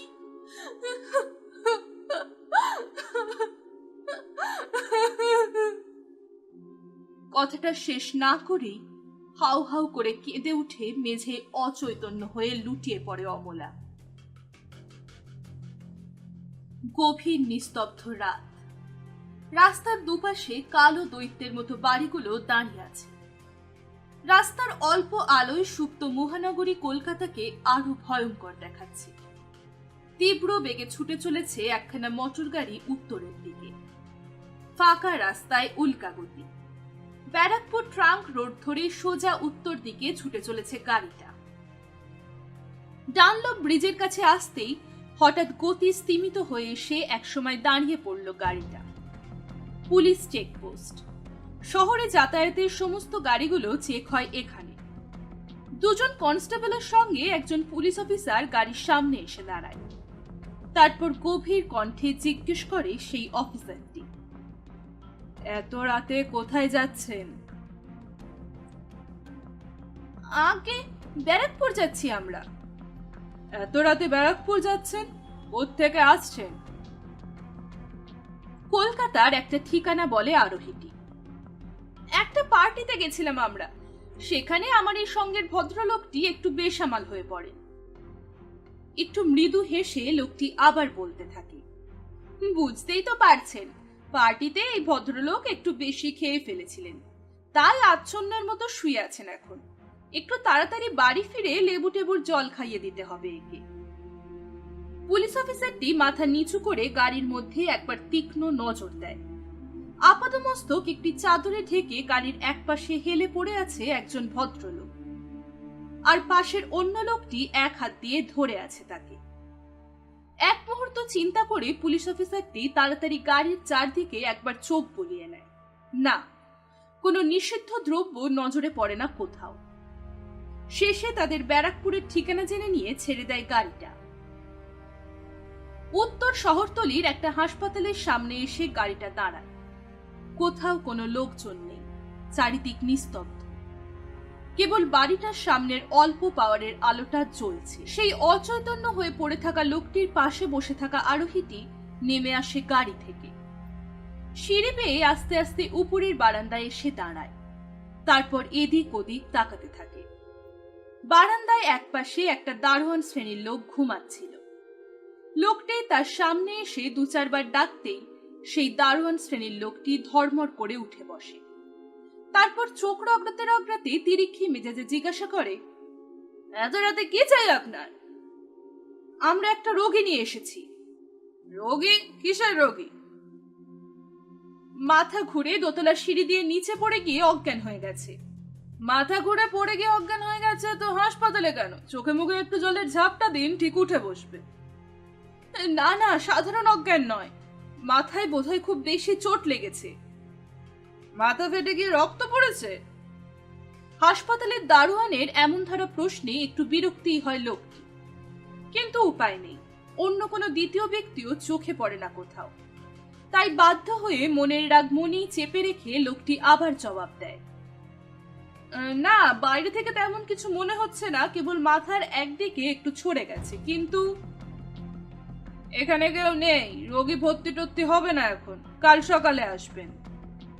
কিন্তু কাল সকাল পর্যন্ত অপেক্ষা করলে যদি রোগীর কোনো ভালো মন্দ কিছু হয় তবে? এবার কিন্তু দারোয়ান শ্রেণীর লোকটি রেগে ওঠে। শুয়ে শুয়েই হাত মুখ নেড়ে সে বলতে থাকে, এমন যদি গরজ তো আরজি করে নিয়ে চলে যান, এখানে এত রাতে রোগী ভর্তি হবে না। এই বলেই আরেকটা হাই তুলে পাশ ফিরে ঘুমোতে চেষ্টা করে। খানিকক্ষণ সেখানে দাঁড়িয়ে থেকে লোকটি আস্তে আস্তে ফিরে আসে গাড়ির কাছে। ড্রাইভারের সিটে যে লোকটি বসেছিল তার সঙ্গে কি যেন পরামর্শ করে। তারপর আবার সেই দারোয়ান শ্রেণীর লোকটার সামনে এসে দাঁড়ায়। মৃদু কণ্ঠে দু একবার ডাক দিতেই মাদুরের ওপর উঠে বসে চিৎকার করে কিছু বলতে চায় সেই দারোয়ানটি। কিন্তু তার আগে সেই লোকটি নিচু হয়ে তার হাতের মধ্যে কিছু গুজে দিতেই দারোয়ানটি উঠে দাঁড়ায়। তারপর অপেক্ষাকৃত শান্ত কণ্ঠে বলে, রোগী কোথায়? ওই যে গাড়ির মধ্যে। একটু অপেক্ষা করুন, ডাক্তারবাবুকে ডেকে আনছি আমি। যথারীতি রোগীকে ভর্তি করে নিয়ে রোগীর নাম ধাম ঠিকানা সব লিখে নেন ডাক্তারবাবু। তারপর বলেন, ঠিক আছে, আপনারা এখন যেতে পারেন, কাল সকালে একবার এসে খবর নিয়ে যাবেন। 2 দিন কেটে গেছে। তারপর এই 2 দিনের মধ্যে রোগীর জ্ঞান ফেরেনি। আর আশ্চর্যের ব্যাপার, রোগীর বাড়ি থেকে কোনো লোকও খবর নিতে আসেনি। এদিকে রোগীর অবস্থা সংকটজনক, তাকে মেডিকেল কলেজে ট্রান্সফার করা একান্ত দরকার। বাধ্য হয়ে 3য় দিন সন্ধ্যায় হাসপাতালের একটি লোক রোগীর বাড়িতে যায় খবর দিতে। কিন্তু ফিরে এসে সে ডাক্তারকে জানায় যে ওই নম্বরের কোনো বাড়ি নেই ওই পাড়ায়। চিন্তিত হয়ে পড়েন ডাক্তারবাবু। এই অবস্থায় কি করা যায়? বাধ্য হয়ে অ্যাম্বুলেন্সকে খবর দিয়ে মেডিকেল কলেজে সেই অচৈতন্য রোগীকে ট্রান্সফার করে নিজের কর্তব্য শেষ করেন তিনি।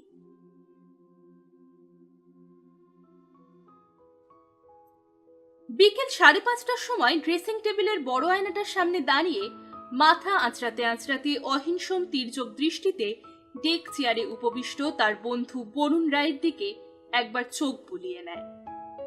তারপর পায়ের চটিটা ছেড়ে জুতো পায়ে দিতে দিতে বলে, বুঝতে পারছি আজ তোমার বেড়াতে যাবার মোটেই ইচ্ছে নেই। কি বলো বরুণ? কেমন করে বুঝলে? শুধু তাই নয়, তোমার আরেক কাপ চা খেতে ইচ্ছা করছে, তাই না? অহিনের মুখের দিকে বিস্মিত দৃষ্টিতে তাকিয়ে থেকে একসময় বরুণ জিজ্ঞেস করে, আচ্ছা অহিন, তুমি কি থট রিডিং জানো নাকি? তা না হলে এমন ভাবে মনের কথা বলতে পারো কি করে? বন্ধুর মুখের দিকে তাকিয়ে মিটিমিটি হাসতে থাকে অহিন। অহিন সোম কলকাতার নামজাদা প্রাইভেট ডিটেকটিভ। বাংলা ভাষায় যাকে বলে শখের গোয়েন্দা, অহিন কিন্তু তা নয়। শখ করে গোয়েন্দাগিরি করে না অহিন, এটা তার পেশা। হ্যাঁ, পেশাই বলতে হবে। যদিও মৃত্যুকালে তার বাবা তার জন্য যা রেখে গেছেন তাতে নবাবী চালে পায়ের ওপর পা রেখে সে জীবনটা কাটিয়ে দিতে পারে, কিন্তু অহিন সে প্রকৃতির মানুষ নয়। বাবা রেখে গেছেন বলেই যে জীবনটা কুড়েমি করে বসে বসে কাটিয়ে দিতে হবে তা সে মোটেই পছন্দ করে না। তার বাবা ছিলেন পশ্চিম বাংলার একজন নামকরা পদস্থ পুলিশ অফিসার। অপরাধীদের মনস্তত্ত্বে তার ছিল অগাধ পাণ্ডিত্য। শুধু তাই নয়, একজন প্রথম শ্রেণীর তদন্তকারী অফিসার হিসেবেও তার সুখ্যাতি ছিল প্রচুর। ইংরেজ আমলে সরকারি পয়সায় তাকে পাঠানো হয়েছিল স্কটল্যান্ড ইয়ার্ডে। সেখানে 3 বছর থেকে ট্রেনিং নিয়ে এসেছিলেন তিনি। ইনভেস্টিগেশনে তার সাধারণ ন্যাক আর প্রখর বুদ্ধির তারিফ করে উচ্ছ্বসিত প্রশংসা করেছিলেন তখনকার দিনে স্কটল্যান্ড ইয়ার্ডের চিফ। দেশে ফিরে এসে বিভিন্ন কঠিন অপরাধের তদন্তভার পড়েছিল তার কাঁধের ওপর, এবং নিজের বুদ্ধি বলে তিনি সাফল্যের সঙ্গে সেগুলোর সমাধান করেছিলেন। শুধু বাংলাদেশ নয়, বাংলার বাইরেও, বিশেষ করে তখনকার দিনের দেশীয় রাজ্যে তাকে আমন্ত্রণ করে নিয়ে যাওয়া হতো বিভিন্ন কঠিন সমস্যার সমাধানের জন্য। এহেন পুলিশ অফিসারের পুত্র এই অহিন সোম। বাবার খুব ইচ্ছে ছিল তার একমাত্র ছেলে একজন ডাক্তার হবে, কিন্তু ডাক্তার হবার কোনো ইচ্ছাই ছিল না অহিনের। বাবার প্রফেশনই তার পছন্দ হতো বেশি, তাই লুকিয়ে লুকিয়ে বাবার অজান্তে দেশ বিদেশের নামকরা ডিটেকটিভ বই পড়ত সে। গভীর মনোযোগ দিয়ে বাবাকে লুকিয়ে তার তদন্তের ডায়েরিগুলো বাড়িতে বসে সে পড়ত, আর মনে মনে ভাবত সেও একদিন তার বাবার মতো একজন নামকরা তদন্তকারী অফিসার হবে। বিএসসি পরীক্ষায় কেমিস্ট্রিতে প্রথম শ্রেণীর অনার্স পেয়ে সে যখন বাবার পায়ের ধুলো নিতে এসে তার সামনে দাঁড়ালো, তখন তার বাবা তাকে আশীর্বাদ করে বললেন, এবার মেডিকেল কলেজে অ্যাডমিশনের একটা ব্যবস্থা করি, কি বলো? বাবার মুখের দিকে তাকিয়ে কথা বলতে সাহস হয়নি অহিনের। অন্যদিকে মুখ ফিরিয়ে সে জবাব দিয়েছিল, আমার ডাক্তারি পড়তে ইচ্ছে করে না বাবা। তবে এবার কি পড়বে? আমি চাকরি করব। চাকরি করবে? কেন, তোমার কি এমন জরুরি প্রয়োজন যে তোমাকে এখনই পড়াশোনা ছেড়ে চাকরি করতে হবে? আমার ইচ্ছা আমি পুলিশে চাকরি করব। পুলিশে চাকরি করবে? চমকে ছেলের মুখের দিকে তাকিয়েছিলেন তার বাবা।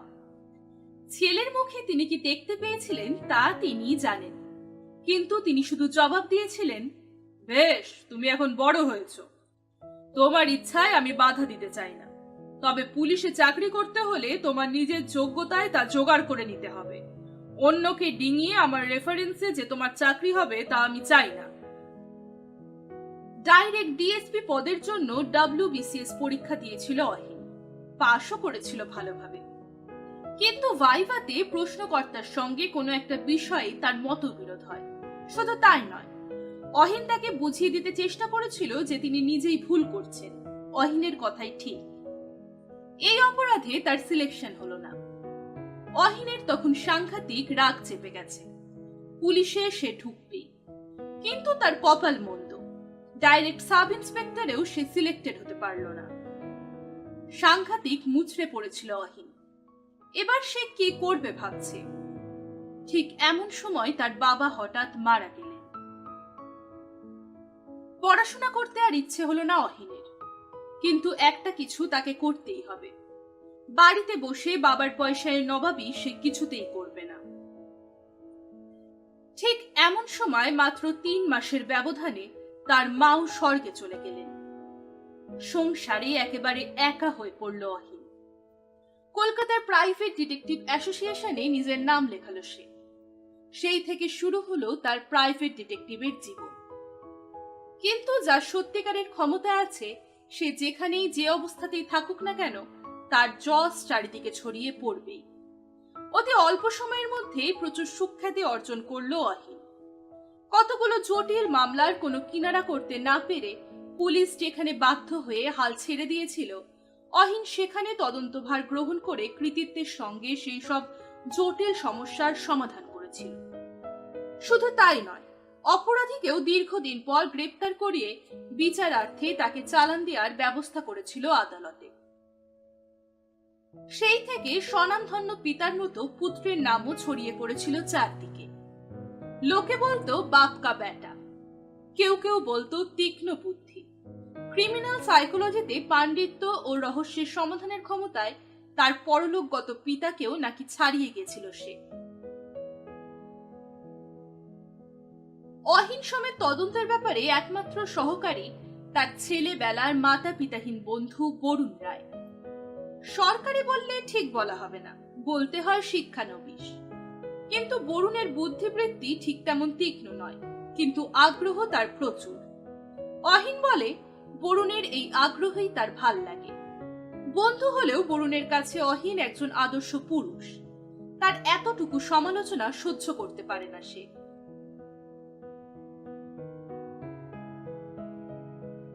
অহিনকে মিটিমিটি হাসতে দেখে বরুণ বলল, বলো না, কি করে বুঝতে পারলে যে আজ আমার বেড়াতে যাবার ইচ্ছা নেই, আর 1 কাপ চা খাবার খুব ইচ্ছে করছে? হাসতে হাসতেই অহিন বলে, আরে ভাই, থট রিডিং ফিডিং কিচ্ছু নয়, একটু চোখ কান খুলে রাখলে তুমিও তা অনায়াসে বলে দিতে পারো। বরুণ বিস্মিত দৃষ্টিতে চেয়ে থাকে বন্ধুর মুখের দিকে। অহিন বলতে থাকে, তোমার পাশে ওই পড়ে থাকা ইংরেজি ডিটেকটিভ বইটা আজ সকাল থেকে পড়ছো তুমি, তাই না? হ্যাঁ। এই বইটা আমিও পড়েছি। সাংঘাতিক সাসপেন্স রয়েছে ওই বইতে। একবার পড়তে আরম্ভ করলে নাওয়া খাওয়া ছেড়ে দিতে হয়। তোমাকেও দেখছি আজ তোমার প্রিয় দিবা নিদ্রা পর্যন্ত ত্যাগ করে সমস্ত দুপুরটা ওই বই পড়ে তুমি কাটিয়েছো। এখন তাকিয়ে দেখো ঘড়িতে 5:30 বেজে গেছে। ঠিক 5:30টায় তুমি বেড়াতে বের হও, কিন্তু আমি আর চোখে লক্ষ্য করছি তুমি একবার ঘড়ির দিকে তাকাচ্ছ আর বইটার দিকে দেখছো। তার অর্থই হলো তোমার ঠিক বইটা ছেড়ে বেড়াতে যেতে ইচ্ছা করছে না। কিন্তু চা খাবার ব্যাপারটা সেও খুব সহজ। আজ বিকেলে চা খেতে বসে তুমি বলছিলে যে চাটা কেমন যেন জলো জলো লাগছে, তাই না?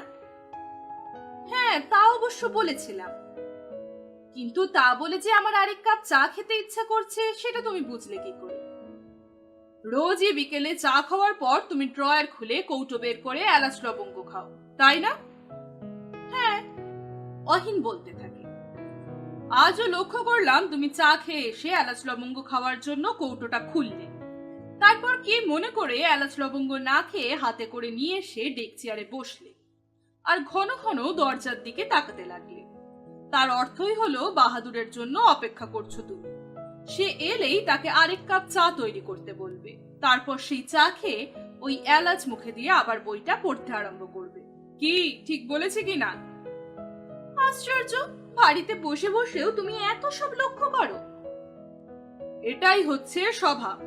একবার চোখ কান খুলে চলাফেরা করার অভ্যাস হয়ে গেলে ঘরে আর বাইরে কোনো প্রভেদ থাকে না। বলতে বলতে দরজা দিয়ে বাইরে বেরিয়ে যায় অহিন। যেতে যেতে দরজার সামনে দাঁড়িয়ে বরুণকে লক্ষ্য করে আবার বলে, একটু দরকারে বাইরে যাচ্ছি, রাত 8টা নাগাদ ফিরে আসবো।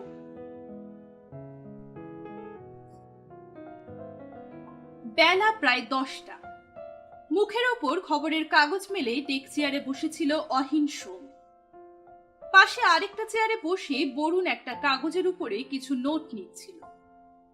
এমন সময় নেপালি কমান্ড হ্যান্ড অর্থাৎ একাধারে চাকর ও ঠাকুর এবং আরো ভালো করে বলতে গেলে বলতে হয় অহিনের সংসারের পরিচালক বাহাদুর এসে ডাক দেয়, চানের জল দেয়া হয়েছে বাবু।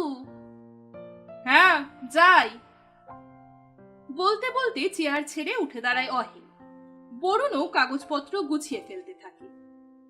ঠিক এমন সময় বাইরের কলিং বেলটা কর্কশ শব্দে বেজে ওঠে।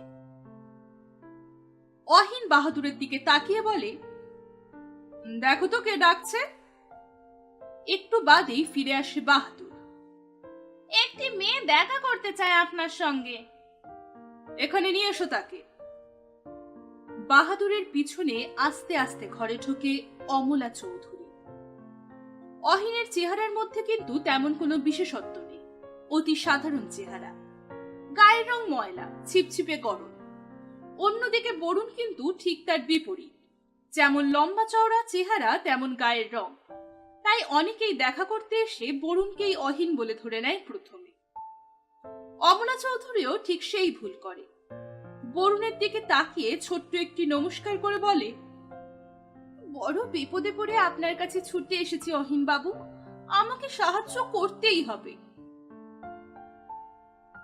গম্ভীর মুখে বরুণ আঙুল দিয়ে অহিনকে দেখিয়ে দিয়ে বলে, ওই হচ্ছে অহিন বাবু। ও, কিছু মনে করবেন না, আমি ঠিক বুঝতে পারিনি। জবাব দেয় বরুণ, না না, আমার এই নাদুস নুদুস চেহারা দেখে অনেকেই এই ভুল করে থাকে, ওতে আপনি লজ্জা পাবেন না। বড্ড বিপদ আমার। কি বিপদ, খুলে বলুন। অমলা একে একে বলতে থাকে তার স্বামী মহাদেব চৌধুরীর নিরুদ্দেশের কথা। লাল বাজারে তার স্বামীর জামা কাপড় শনাক্তকরণের ব্যাপারটাও সে বাদ দেয় না। সব শুনে গম্ভীরভাবে জবাব দেয় অহিন, পুলিশ কি বলছে? তারা তো গত 3 দিন ধরে তাকে খুঁজে বেড়াচ্ছে, কিন্তু কোনো হদিশ পায়নি তার। মিনিট 10 পরে চোখ খুলে অমলার দিকে তাকায় অহিন, তারপর জিজ্ঞেস করে, আপনার মুখে ব্যাপারটা শুনে মনে হচ্ছে যে পুলিশের মতে আপনার স্বামী কোনো আততায়ীর হাতে নিহত হয়েছেন, তাই না? মনে হয় সেই রকমই তাদের সন্দেহ। কিন্তু ওই রক্তমাখা জামা কাপড় তারা কোথায় পেল সে সম্পর্কে আপনাকে কিছু জানিয়েছে তারা? হ্যাঁ, পার্ক স্ট্রিট অঞ্চলে একটা মদের দোকানে পাওয়া গেছিল সেদিন রাতে। কিন্তু ওই জামা কাপড় যে আপনার স্বামীর সে সম্বন্ধে আপনার নিশ্চয়ই কোনো সন্দেহ নেই। না, আমি নিশ্চয়ই বলতে পারি ওই জামা কাপড় আমার স্বামীর। সেদিন আপনার স্বামীর পায়ে কি জুতো ছিল বলতে পারেন? কালো রঙের পাম্প শু।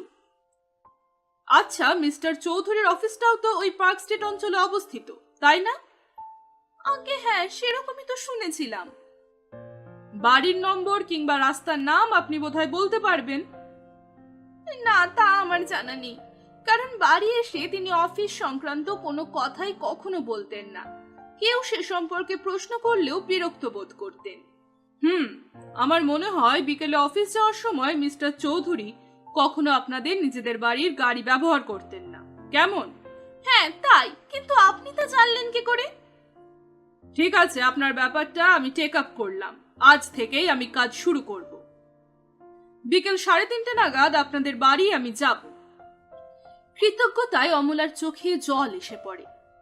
সদা ব্যস্ত অহিংসনকে এই ব্যাপারে তাকে সাহায্য করতে রাজি করানো যাবে কিনা সে সম্পর্কে তার নিজের মনে ঘোরতর সন্দেহ ছিল। অমলা তার ভ্যানিটি ব্যাগ খুলে একখানা চেক বের করে অহিনের হাতে দিতে গিয়ে বলতে থাকে, আপনাদের পারিশ্রমিক কত তা আমি জানি না, তবুও এই 1000 টাকা চেকটা নিয়ে এসেছি আপনার জন্য। বাকি টাকাটা আপনি যেদিন বলবেন সেদিন দিয়ে দেব। আপাতত চেকটা আপনার নিজের কাছেই রেখে দিন। কাজ শেষ হবার আগে আমি কিছুই নিই না। তাছাড়া তাছাড়া আপনার নিজের অ্যাকাউন্টে বোধহয় খুব বেশি আর টাকা নেই, কাজেই আপনার স্বামীর অনুপস্থিতিতে এই টাকা আপনার নিজেরই কাজে লাগবে। অহিনের কথাবার্তায় বিস্মিত না হয়ে পারে না অমলা। তার ব্যাংকের অ্যাকাউন্ট সম্পর্কেও এই রহস্যময় লোকটি খবর রাখে। কিন্তু অমলাকে কিছু জিজ্ঞেস করতে না দিয়েই ঘড়ির দিকে তাকিয়ে অহিন বলে, 10:30 বেজে গেছে, আপনি তাহলে এখন আসুন। বলে স্মিত হাসে ছোট্ট একটি নমস্কার করে সে। অগত্যা অমলাও প্রতি নমস্কার করে বাইরে বেরিয়ে যায়।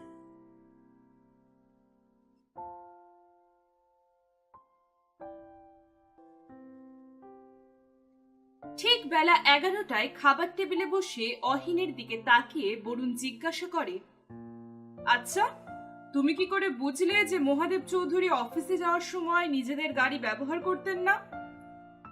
খেতে খেতে জবাব দেয় অহিন, অতি সহজ ব্যাপার। যতটা বুঝতে পেরেছি, মহাদেব চৌধুরীর অফিসে যাওয়ার পিছনে নিশ্চয়ই কিছু রহস্য আছে। সেজন্যই তিনি নিজের অফিসের ঠিকানা কাউকে বলতেন না, এমনকি নিজের স্ত্রীকে পর্যন্ত নয়। এই অবস্থায় তুমি কি আশা করো যে নিজেদের গাড়ি ও ড্রাইভার নিয়ে তিনি অফিসে যাবেন, আর ড্রাইভার তার অফিসের ঠিকানা জেনে যাবে না?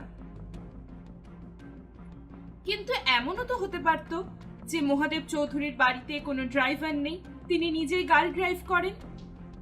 না না, তা নয়। তুমি শুনেছো কিনা জানি না, আমি শুনতে পেয়েছি যে আমাদের কলিং বেল বাজবার আগে একটা গাড়ি এসে থামলো দরজার সামনে। তারপর আমি যখন অমলা দেবীর সঙ্গে কথা বলছিলাম, তখন ড্রাইভারের পোশাক পরা একটি লোক দরজার সামনে উকিঝুঁকি মারছিল। বোধহয় অমলা দেবীর দেরি হচ্ছে দেখেই একটু উসখুস করছিল। তাতেই বুঝতে পারলাম যে অমলা দেবী ট্যাক্সিতে আসেননি, এসেছেন প্রাইভেট কারে। কারণ ট্যাক্সি হলে ট্যাক্সি ড্রাইভার দরজার সামনে এসে উঁকিঝুঁকি মারবে কেন? একটু থেমে অহিন আবার বলতে থাকে, সুতরাং বুঝতে পারা গেল মহাদেব চৌধুরীর বাড়িতে গাড়ি আছে এবং ওই গাড়ি চালাবার জন্য একজন ড্রাইভারও আছে, এবং নিজের ড্রাইভার থাকতে নিজে গাড়ি চালায় এমন লোকের সংখ্যা এই কলকাতাতে খুব বেশি নেই। কাজেই ধরে নিতে আমার অসুবিধা হলো না যে মহাদেব চৌধুরী নিজে গাড়ি চালান না। খাওয়া থামিয়ে বরুণ অহিনের মুখের দিকে বিস্মিত দৃষ্টিতে তাকিয়ে থাকে। তারপর এক সময় বলে, কথা বলতে বলতে তুমি এত সব বিষয় চিন্তা করতে পারো? পারি বই কি, একবার অভ্যাস হয়ে গেলে সকলেই পারে। কিন্তু ওই চেকের ব্যাপারটা, ওটা যে অমলা দেবীর নিজের অ্যাকাউন্টের চেক এবং তার অ্যাকাউন্টে খুব বেশি টাকা নেই, এ কথা তুমি জানলে কি করে? আমি কি করে বুঝতে পারলাম তা আমি পরে বলছি, কিন্তু তার আগে তুমি নিজে একটু চিন্তা করে দেখো তো কিছু বলতে পারো কিনা। এই বলেই আবার খাওয়ার দিকে মন দেয় অহিন, আর এটো হাতটা প্লেটের উপর রেখে আকাশ পাতাল চিন্তা করতে থাকে বরুণ। খাওয়ার কথা একদম ভুলে যায় সে। অহিনের খাওয়া প্রায় শেষ হয়ে এলো, তখনও বরুণ বসে চিন্তা করছে। অহিন এক সময় বলে, না, তোমাকে নিয়ে আর পারা গেল না। এই সাধারণ ব্যাপারটা বুঝতে পারলে না? মহাদেব চৌধুরী সম্পর্কে যতটুকু বুঝতে পারলাম তাতে মনে হলো তিনি নিজেই বাড়ির সবকিছু ব্যাপারে খবরদারি করেন। স্ত্রী অমলা দেবী অত্যন্ত গোবেচারী মানুষ, কাজেই সেই মহাদেব চৌধুরী নিজেই যখন নিরুদ্দেশ, তখন চেকে অমলা দেবী নিজে ছাড়া আর সই করবে কে? আর নিজের নামে অ্যাকাউন্ট না থাকলে কি কেউ চেকে সই করে? তারপর বিস্মিত বরুণের মুখের দিকে তাকিয়ে আবার বলে, স্বামীর অনুপস্থিতিতে দিশেহারা হয়ে অমলা দেবী নিজের সামান্য পুঁজি থেকেই 1000 টাকা তুলে আমাকে দিতে চেয়েছিলেন। সেদিনই দুপুরে অহিন সোম বরুণ রায়কে নিয়ে লালবাজারে এসে হাজির হয়। ডিটেকটিভ ডিপার্টমেন্টের ডেপুটি কমিশনার মিস্টার ভৌমিক তখন অফিসেই ছিলেন। আরতালি মারফত একখানা চিরকুট পাঠিয়ে অপেক্ষা করতে থাকে অহিন। একটু বাদেই তার ডাক আসে। ঘরে ঢুকতেই মিস্টার ভৌমিক হাত বাড়িয়ে তাদের আহ্বান জানান। আসুন আসুন মিস্টার সোম, একটু আগেই অ্যাসিস্ট্যান্ট কমিশনারের সঙ্গে আপনার কথাই হচ্ছিল। তাই নাকি? তবে তো খুব ভয়ের ব্যাপার বলতে হবে। আপনাদের মতো পুলিশের কর্তারা যদি আমার মতো একটি অভাজন সম্বন্ধে এত আলোচনা করেন, তাহলে সেটা কি খুব আনন্দের ব্যাপার? এই বলে হো হো করে হেসে ওঠে সে। সঙ্গে সঙ্গে মিস্টার ভৌমিকও হেসে ওঠেন। তা যা বলেছেন, কথায় বলে বাঘে ছুলে 18 ঘা, আর পুলিশে ছুলে নাকি 32 ঘা। কাজেই পুলিশে কেবল আলোচনা করলে অন্তত তার 1/4 তো হবেই, কি বলেন? আবার একটা হাসির রোল ওঠে ঘরে। খানিকক্ষণ পরে মুখের পাইপে নতুন করে তামাক গুজে তাতে আগুন ধরিয়ে এক মুখ ধোঁয়া ছেড়ে মিস্টার ভৌমিক বলেন, তারপর মিস্টার সোম, কি মনে করে বলুন? নম্বর লেক অ্যাভিনিউ এর মিস্টার মহাদেব চৌধুরী সম্পর্কে কোনো খবর পেলেন? ভুরু যুগল কুঞ্চিত করে 1 মিনিট চিন্তা করেন মিস্টার ভৌমিক। তারপর পাশে স্তূপাকৃতি ফাইলের মধ্যে একটা ফাইল টেনে বের করে একবার চোখ বুলিয়ে নেন। আশ্চর্য ব্যাপার, ভদ্রলোকটি যেন হাওয়ায় মিলিয়ে গেছেন। আমাদের তরফ থেকে সব রকম চেষ্টাই আমরা করেছি, কিন্তু তার কোনো খোঁজই পাওয়া যায়নি। বাই দ্য বাই, আপনি ওই ভদ্রলোক সম্বন্ধে এত ইন্টারেস্টেড হলেন কেন? ওর স্ত্রী এই ব্যাপারে আমাকে এনগেজ করেছে। ও তাই নাকি? তবে তো অতি চমৎকার কথা। আমরা এখন নিশ্চিন্ত মনে এই ফাইল রেখে দিতে পারি। আপনি যখন এর মধ্যে এসে পড়েছেন, তখন একটা কিনারা হবে। আপনাদের কি মনে হয় মহাদেব চৌধুরী নিহত হয়েছেন? হ্যাঁ, সার্কামস্ট্যান্স দেখে তো তাই মনে হয়। নম্বর পার্ক স্ট্রিটের সেই মদের দোকানের সামনে গভীর রাতে পাহারা দেওয়ার সময় দুজন সেপাই পরিষ্কার দেখতে পেয়েছে যে কাপড়ে ঢাকা একটা মৃতদেহ ওই দোকানের একটা খোলা জানলা দিয়ে বাইরে বের করে দেওয়া হচ্ছে। সেপাই দুজন তাদের চ্যালেঞ্জ করতে একটা প্রাইভেট গাড়িতে দেহটা নিয়ে তারা পালিয়ে যায়। সেই জানলার উপর ফোঁটা ফোঁটা রক্তের চিহ্নও ছিল। সেইখানেই মহাদেব চৌধুরীর জামা কাপড় দুটো পাওয়া গেছে। সুতরাং এই অবস্থায় মহাদেব চৌধুরীকে হত্যা করে তার দেহ পাচার করে দেওয়া হয়েছে বলে অনুমান করাই তো স্বাভাবিক। কিন্তু মহাদেব চৌধুরী যে প্রতিদিন কিংবা বিশেষ করে ওই দিন মদের দোকানে গিয়েছিলেন, তার কোনো প্রমাণ পেয়েছেন? না, তা অবশ্য পাইনি। তবে সেই দোকানের ম্যানেজার প্রীতম সিংকে গ্রেপ্তার করা হয়েছে। প্রীতম সিং কি বলে? সেই পাঞ্জাবি ম্যানেজারটা 1 নম্বরের লায়ার। সে বলে যে মহাদেব চৌধুরীকে সে চেনে না, ওই রকম কোনো লোককে সে জীবনে কখনো দেখেছে বলে মনে করতে পারে না। কিন্তু ওই রক্তমাখা ধুতি পাঞ্জাবি ও সেই মৃতদেহ পাচার করে দেওয়ার ব্যাপারে সে কি বলে? কিছুই বলে না। আই ডোন্ট নো, আমি জানি না, ব্যাস। একটু সময় চুপ করে অহিন আবার জিজ্ঞেস করে, প্রীতম সিং কি জামিনে ছাড়া পেয়েছে নাকি? না না, মার্ডার চার্জে তাকে গ্রেপ্তার করা হয়েছে। জামিনে ছাড়া পাওয়া কি এতই সহজ ব্যাপার? বাছাধনকে 7 দিনের জন্য পুলিশ কাস্টাডিতে নেওয়া হয়েছে। তাহলে তো সে এখন এই লালবাজারের সেন্ট্রাল লকআপেই আছে, তাই না মিস্টার ভৌমিক? ঘাড় নেড়ে সায় দেন মিস্টার ভৌমিক। অহিন আবার জিজ্ঞেস করে, তার সাথে একবার দেখা করতে পারি? নিশ্চয়ই নিশ্চয়ই, একবার কেন, দরকার হলে আপনি 100 বার দেখা করতে পারেন তার সঙ্গে। বলেই মিস্টার ভৌমিক কলিং বেল টিপে একজন অফিসারকে ডেকে নির্দেশ দেন। সেন্ট্রাল লকআপের ভারী লোহার দরজা খুলতেই দেখা গেল ভেতরে অনেকগুলো লোক বসে জটলা করছে। একপাশে একজন পাঞ্জাবি ভদ্রলোক শুষ্ক মুখে বসে আছে। অফিসারটি নাম ধরে ডাকতেই সেই পাঞ্জাবি ভদ্রলোক উঠে দাঁড়ায়। হাত দিয়ে মাথার পাগড়িটা একটু ঠিক করে নিয়ে ধীর পায়ে বাইরে বেরিয়ে আসে। প্রীতম সিংকে ইন্টারভিউ রুমে নিয়ে এসে একটা চেয়ারে বসিয়ে মুখোমুখি আরেকটা চেয়ার টেনে বসে পড়ে অহিন সোম। সামান্য 2-4টে কথাতেই অহিন বুঝতে পারে ভদ্রলোক বেশ শিক্ষিত। পরিষ্কার ইংরেজিতে জবাব দিতে থাকে প্রীতম সিং। অহিনের কথার জবাবে সে সেই একই কথার পুনরাবৃত্তি করে। আমি মহাদেব চৌধুরী নামে কোনো লোককে চিনি না। আচ্ছা মিস্টার সিং, রাতে আপনার দোকানে যারা মদ খেতে আসে তাদের সবাইকে কি আপনি চেনেন? দেখুন, কলকাতার অনেক গণ্যমান্য ব্যক্তি আমার ওখানে ড্রিঙ্ক করতে যেতেন। তাদের মধ্যে যারা প্রত্যহ যেতেন তাদের আমি চিনি, কিন্তু তাছাড়া অনেক ক্যাজুয়াল ভিজিটরও যেতেন। আমার পক্ষে তাদের চেনা সম্ভব নয়। তা তো বটেই, কিন্তু সেদিন রাতে কোনো ধুতি পাঞ্জাবি পরা লোক কি আপনার ওখানে গেছিল? ধুতি পাঞ্জাবি পরা সেদিন অনেক ব্যক্তি ওখানে এসেছিলেন, কিন্তু তাদের ভেতর কে মহাদেব চৌধুরী তা আমি কি করে বলবো? সেদিন গভীর রাতে জানলা দিয়ে নামিয়ে দেওয়া একটা মানুষের মৃতদেহ আর সেই সঙ্গে রক্তমাখা ধুতি পাঞ্জাবি সম্পর্কে আপনার কি বলার আছে? মাফ করবেন, ওই সম্পর্কে আমি কিছুই জানি না। সেদিন গভীর রাতে পুলিশ যখন আমার দোকানে আসে তখন আমি দোকানের হিসেবপত্র ঠিক করছিলাম। অহিন বুঝতে পারে অত্যন্ত কঠিন ব্যক্তি এই পাঞ্জাবি ভদ্রলোক। এর মুখ থেকে বেফাস কিছু বের করা যাবে না। তাই সে পুনরায় লকআপে পাঠিয়ে দিয়ে মিস্টার ভৌমিকের ঘরে ফিরে আসে। মিস্টার ভৌমিক জিজ্ঞেস করেন, কি কিছু বের করতে পারলেন ওই লোকটার মুখ থেকে? না, সেই ধুতি পাঞ্জাবিটা একবার দেখতে পারি মিস্টার ভৌমিক? নিশ্চয়ই। মিস্টার ভৌমিকের আদেশে অল্পক্ষণের মধ্যেই একজন কনস্টেবল কাগজের প্যাকেটে মোড়া ধুতি পাঞ্জাবিটা এনে হাজির করে সেখানে। অহিন মনোযোগ দিয়ে উল্টে পাল্টে জিনিসগুলো দেখতে থাকে, পরীক্ষা করে রক্তের দাগগুলো। অহিন এক সময় বলে, আচ্ছা মিস্টার ভৌমিক, এবার তাহলে উঠি। আর একটু বসবেন না?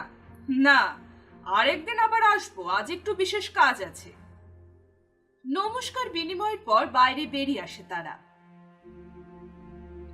3:30 বাজতেই তখনও মিনিট কয়েক বাকি। একটা ট্যাক্সিতে চেপে অহিন সোম বরুণ রায়কে নিয়ে এসে হাজির হয় মহাদেব চৌধুরীর বাড়িতে। বিরাট 3তলা অট্টালিকা, সামনে প্রশস্ত লেন, দেশি বিদেশি নানা রকম ফুল ফুটে রয়েছে লন সংলগ্ন বাগানে। গেট দিয়ে ঢুকতেই বাদিকে কোলাপসেবল গেট লাগানো মোটর গ্যারেজ। অমলা দেবী বোধ হয় এদের জন্যই অপেক্ষা করছিল।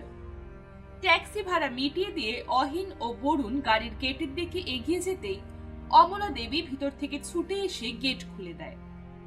তারপর শুষ্ক মুখে তাদের অভ্যর্থনা করে, আসুন ভেতরে আসুন। অমলা দেবীকে অনুসরণ করে অহিন ও বরুণ দোতলায় একটা প্রশস্ত ঘরে এসে হাজির হয়। চেয়ারে বসতে বসতে পকেট থেকে রুমাল বের করে কপালের ঘাম মুছে অহিন জিজ্ঞেস করে, আপনার স্বামীর কোনো খবর পেলেন? না। আর কোনো কথা না বলে অহিন চেয়ার ছেড়ে উঠে দাঁড়ায়। তারপর ঘুরে ঘুরে দেয়ালে টাঙানো ছবিগুলো একে একে দেখতে থাকে, আর চেয়ারে স্থির হয়ে বসে বরুণ ও অমলা এই অদ্ভুত ক্ষমতা সম্পন্ন ব্যক্তিটির কার্যকলাপ লক্ষ্য করতে থাকে। আর 10 জন লোকের মতো অহিন সোমের কথা অমলাও অনেক শুনেছে, কিন্তু লোকটি যে কতটা ক্ষমতাশালী তার প্রমাণ সেদিন সে তার বাড়িতেই পেয়েছে। খুঁটিয়ে খুঁটিয়ে ছবি দেখা শেষ করে একসময় আবার চেয়ারে এসে বসে অহিন। তারপর দেয়ালের একপাশে একখানা বড় ছবি দেখিয়ে অমলাকে জিজ্ঞেস করে, এটাই বোধহয় আপনার স্বামীর ছবি? হ্যাঁ। আপনারা কি আগে বোম্বেতে থাকতেন? হ্যাঁ। সেখানে আপনার স্বামী কি করতেন জানেন কি? ঠিক করতেন কে সেটা বলতে পারবো না, তবে সিনেমা লাইনের সঙ্গে যোগাযোগ ছিল তার। তিনি কি সিনেমার প্রডিউসার ছিলেন? ওই রকম কিছু ছিলেন বোধহয়। আপনার স্বামী বোধহয় ড্রিঙ্ক করতেন না? না। কিন্তু সেদিন রাতে তিনি ওই মদের দোকানে কেন গিয়েছিলেন বলতে পারেন? সে সম্পর্কে আমি কিছুই জানি না, তবে এইটুকু বলতে পারি যে তিনি যদি কখনো মদ খেতেন তবে স্ত্রী হয়ে একদিন না একদিন আমি ঠিক তা টের পেতাম। আচ্ছা, আপনার স্বামী রোজই বিকেল ঠিক 4টের সময় বেরিয়ে যেতেন, তাই না? হ্যাঁ। আর বাড়ি ফিরতেন গভীর রাতে? মাথা নেড়ে সায় দেয় অমলা। হঠাৎ এক সময় অহিন বরুণের দিকে তাকিয়ে বলে, একবার বাইরে যাও তো বরুণ। মনে হয় বাইরে গিয়ে তুমি দেখতে পাবে কোনো খালি ট্যাক্সি ড্রাইভার ফুটপাতের পাশে রাস্তায় ট্যাক্সি দাঁড় করিয়ে এই বাড়ির দিকেই তাকিয়ে আছে। যদি সেরকম কিছু দেখতে পাও তো ড্রাইভারকে দাঁড়াতে বলে তুমি আমাকে এসে খবর দেবে। কিছু বুঝতে না পেরে বরুণ অহিনের মুখের দিকে তাকিয়ে থাকে। অমলা দেবীও বিস্মিত দৃষ্টিতে তাকিয়ে থাকে অহিনের দিকে। বরুণের মুখে জিজ্ঞাসার চিহ্ন দেখতে পায় অহিন, তাই সে আবার বলে, এখন বাইরে যাও, পরে সবই জানতে পারবে। বরুণ আর দ্বিধা না করে বাইরে চলে যায়। অহিন অমলার দিকে তাকিয়ে আবার প্রশ্ন করে, আচ্ছা, আপনার স্বামী কি হাতঘড়ি ব্যবহার করতেন? হ্যাঁ, তার হাতের কবজিতে একটা রোলেক্স ঘড়ি বাঁধা ছিল। ঠিক এই সময় বরুণ এসে আবার ঘরে ঢোকে। অহিনের দিকে তাকিয়ে সে বলতে থাকে, আশ্চর্য ব্যাপার, বাইরে যেতেই দেখি একটা ট্যাক্সি ফুটপাত ঘেঁষে দাঁড়িয়ে আছে, আর গাড়ির ড্রাইভার হর্ন বাজাতে গিয়েই আমাকে দেখে থেমে গেল। আমি তাকে সেখানে দাঁড়াতে বলে চলে এসেছি। কি ব্যাপার বলো তো অহিন? একটু মৃদু হাসি অহিনের ঠোঁটের কোণে দেখা দিয়ে মিলিয়ে যায়। তারপর সে বলে, ড্রাইভার বোধহয় তোমাকে দেখে কিছু জিজ্ঞেস করতে চাইছিল। হ্যাঁ অহিন, কিন্তু তার আগেই আমি ছুটে চলে এসেছি তোমাকে খবর দিতে। কি জানি যদি সে আবার চলে যায়। না হে না, 1 ঘন্টা দাঁড়িয়ে থাকলেও ড্রাইভার আর চলে যাবে না। তুমি যদি ড্রাইভারকে তোমার সঙ্গে কথা বলার সুযোগ দিতে তবে সমস্ত ব্যাপারটা নিজেই বুঝতে পারত। বলতে বলতে চেয়ার ছেড়ে উঠে দাঁড়ায় অহিন। তারপর অমলা দেবীকে নমস্কার করে দুজনে বাইরে চলে আসে। সমস্ত ব্যাপারটাই কেমন যেন হিয়ালির মতো মনে হয় অমলার। বিস্মিত অমলা তাদের প্রতি নমস্কার পর্যন্ত করতে ভুলে যায়। বাড়ি থেকে বাইরে এসে অহিন একবার থমকে দাঁড়িয়ে ট্যাক্সিটাকে দেখে নেয়। তারপর কোনো কথা না বলে সোজা ট্যাক্সির সামনে এসে দরজা খুলে ভিতরে ঢুকে পড়ে। বরুণও নিঃশব্দে অনুসরণ করে তাকে। বৃদ্ধ ট্যাক্সি ড্রাইভারের মুখে কেমন যেন একটা বিরক্তির ভাব ছড়িয়ে পড়ে, কিন্তু মনের ভাব গোপন করে ট্যাক্সিতে স্টার্ট দিতে দিতে পিছনে মুখ ঘুরিয়ে ড্রাইভার হিন্দিতে জিজ্ঞেস করে, কোথায় যাব সাব? এসপ্ল্যানেড। গাড়ি ছুটে চলে এসপ্ল্যানেডের দিকে। যেতে যেতে সামনের দিকে নজর রেখে বৃদ্ধ ট্যাক্সি ড্রাইভার একসময় জিজ্ঞেস করে, একটা কথা জিজ্ঞেস করবো সাব? আলবাত। আপনারা যে বাড়ি থেকে বেরিয়ে এলেন, ওই বাড়ির বাবু কি কলকাতায় নেই? না, তিনি এখন বাইরে আছেন। বৃদ্ধ ড্রাইভার আর কোনো কথা না বলে গাড়ি চালাতে থাকে। ওই বাবুকে বোধহয় তুমি রোজ নিয়ে যেতে, তাই না? ঘাড় নেড়ে সম্মতি জানায় ড্রাইভার। তোমার সঙ্গে কি মাসকাবারি বন্দোবস্ত ছিল? না সাব, রোজের ট্যাক্সি ভাড়া রোজ দিয়ে দিতেন তিনি। তবে বাবু ঠিক বিকেল 4টার সময় বাইরে যেতেন বলে আমি রোজই ট্যাক্সি নিয়ে এসে বাড়ির সামনে দাঁড়াতাম। মোটা বকশিস দিতেন বাবু। আচ্ছা, বাবু রোজ কোথায় যেতেন বলতে পারো? পার্ক স্ট্রিটের সেই বড় বাড়িটার সামনে নেমে যেতেন রোজ। তবে আমাদেরও আজ সেখানেই নামিয়ে দিও। ঘাড় নেড়ে সম্মতি জানায় সে। পার্ক স্ট্রিটের ফুটপাথে দাঁড়িয়ে ট্যাক্সিকে বিদায় দেয় অহিন। তারপর বরুণের মুখের দিকে তাকিয়ে মৃদু হেসে জিজ্ঞেস করে, আশা করি এতক্ষণে ব্যাপারটা নিজেই বুঝতে পেরেছো? আমাকে কি এতই বোকা ভাবো যে এতক্ষণেও ব্যাপারটা বুঝতে পারিনি আমি? বেশ, তবে এবার এগিয়ে চলো, দেখা যাক মহাদেব চৌধুরী রোজ কোথায় যেতেন তা জানতে পারি কিনা। ফুটপাতে হাঁটতে হাঁটতে অহিন একসময় বাঁদিকের ছোট্ট পানের দোকানের কাছে এসে দাঁড়িয়ে পড়ে। একটু সময় চিন্তা করে সে এগিয়ে যায় দোকানের সামনে। একটি শাঁসালো খদ্দের বিবেচনা করে উড়ে পানওয়ালা জিজ্ঞেস করে, সিগারেট দেব বাবু?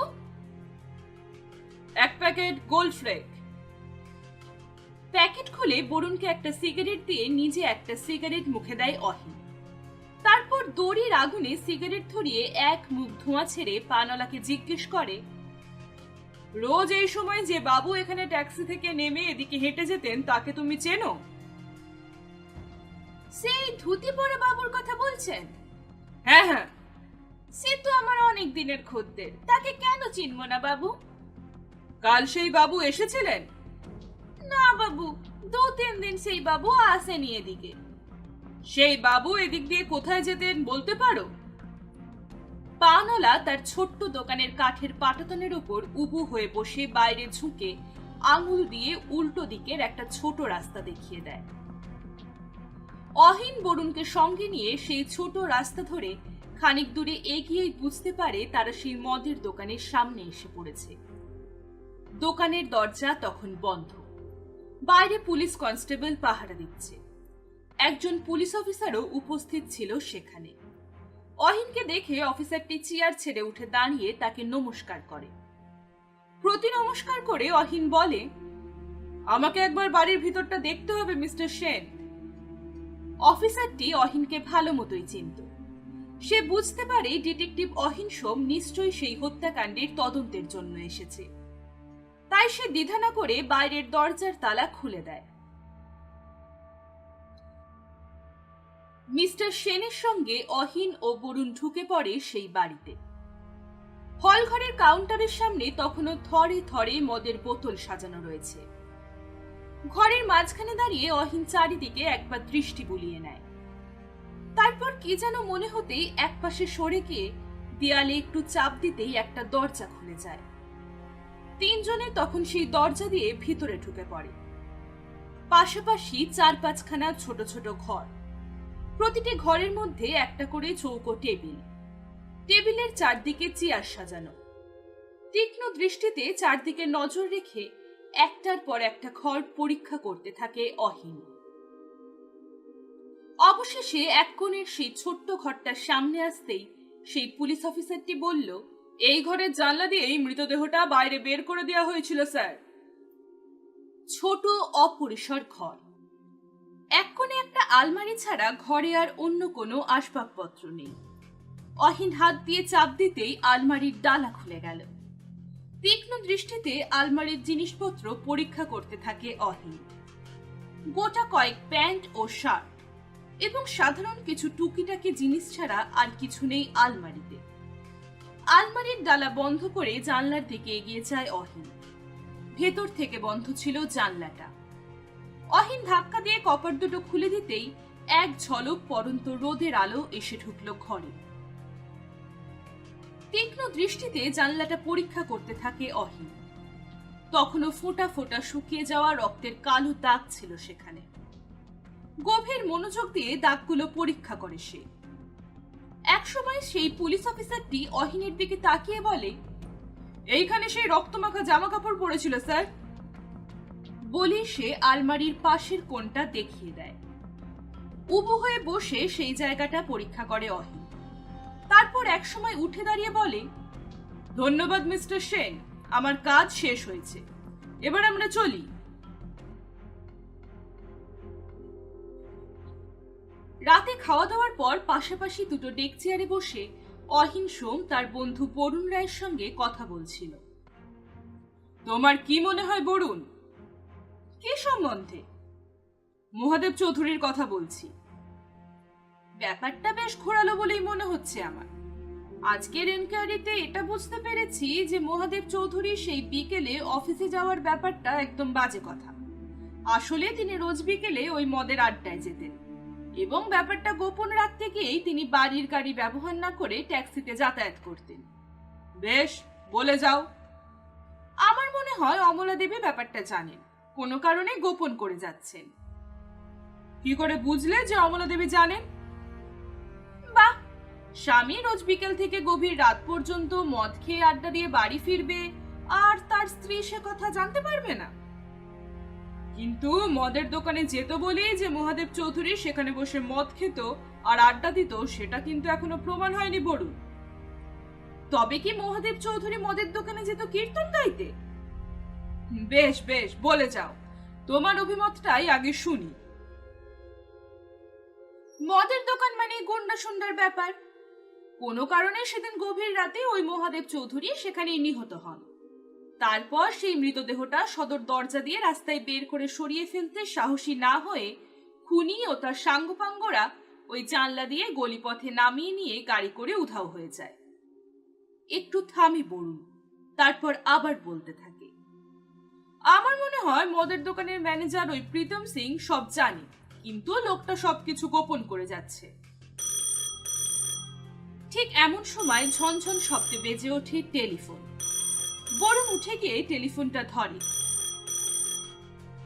একটু বাদেই টেলিফোনের মাউথপিসটা হাত দিয়ে চেপে ধরে বরুণ অহিনকে বলে, ডিটেকটিভ ডিপার্টমেন্টের ডিসি তোমার সঙ্গে কথা বলতে চান। অহিন উঠে এসে টেলিফোনটা ধরে। মিনিট কয়েক কথা বলার পর অহিন যখন টেলিফোন রেখে দিয়ে চেয়ারে এসে বসে, তখন তার মুখ গম্ভীর। বরুণ জিজ্ঞেস করে, কি বললেন ডিসি? প্রীতম সিং এর প্যান্টেও নাকি 2-4 ফোঁটা রক্ত পাওয়া গেছিল। সেই রক্ত পরীক্ষা করে সিরিওলজিস্ট নাকি রিপোর্ট দিয়েছেন যে ওই রক্ত এবং মহাদেব চৌধুরীর ধুতি পাঞ্জাবিতে যে রক্ত পাওয়া গেছিল আর জানলায় যে রক্তের ফোঁটা পড়েছিল সেই রক্ত সবই এক গ্রুপের রক্ত। সিরিওলজিস্ট ঠিকই রিপোর্ট দিয়েছেন।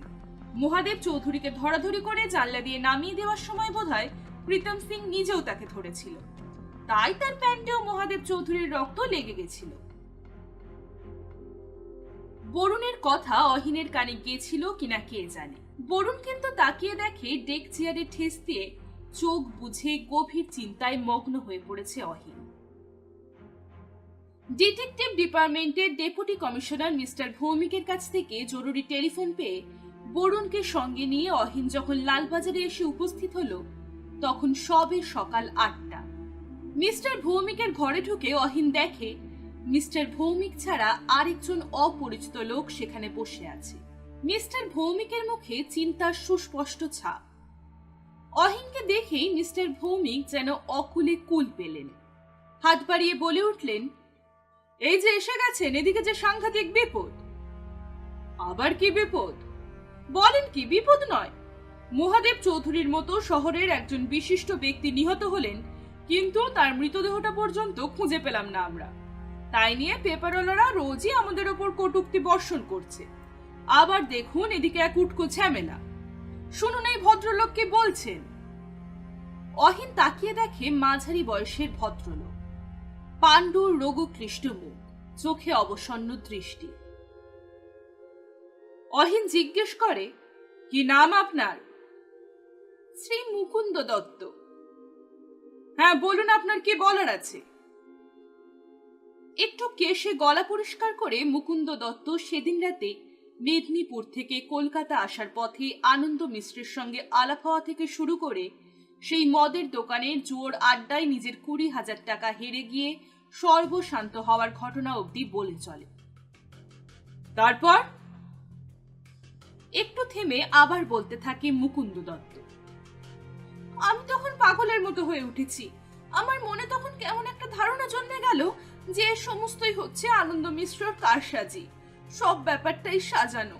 কুমার বাহাদুরের সাগরের দুজন তখন সমস্ত টাকা টেবিলের উপর গুছিয়ে নিয়ে একখানা কাপড়ের টুকরোয় বাদ দিয়ে ব্যস্ত। হঠাৎ আমার মাথাটা গরম হয়ে উঠল। সেই লোক দুটোর উপর ঝাঁপিয়ে পড়ে 2 হাতে নোটের বান্ডেলগুলো ছিনিয়ে নিতে চেষ্টা করলাম আমি, আর মুখে বলতে লাগলাম, আপনারা সব চোর, জোচ্চোর, ঠক। আমি এখনই থানায় গিয়ে পুলিশকে সব কথা জানিয়ে দেব। হঠাৎ কে যেন কোনো একটা কঠিন বস্তু দিয়ে পিছন থেকে আঘাত করলো আমার মাথায়। মাথা ঘুরে পড়ে গেলাম আমি। তারপর আর আমার কিছু মনে নেই। মিস্টার ভৌমিকের মুখ গম্ভীর, বরুণের মুখে দুশ্চিন্তার ছাপ।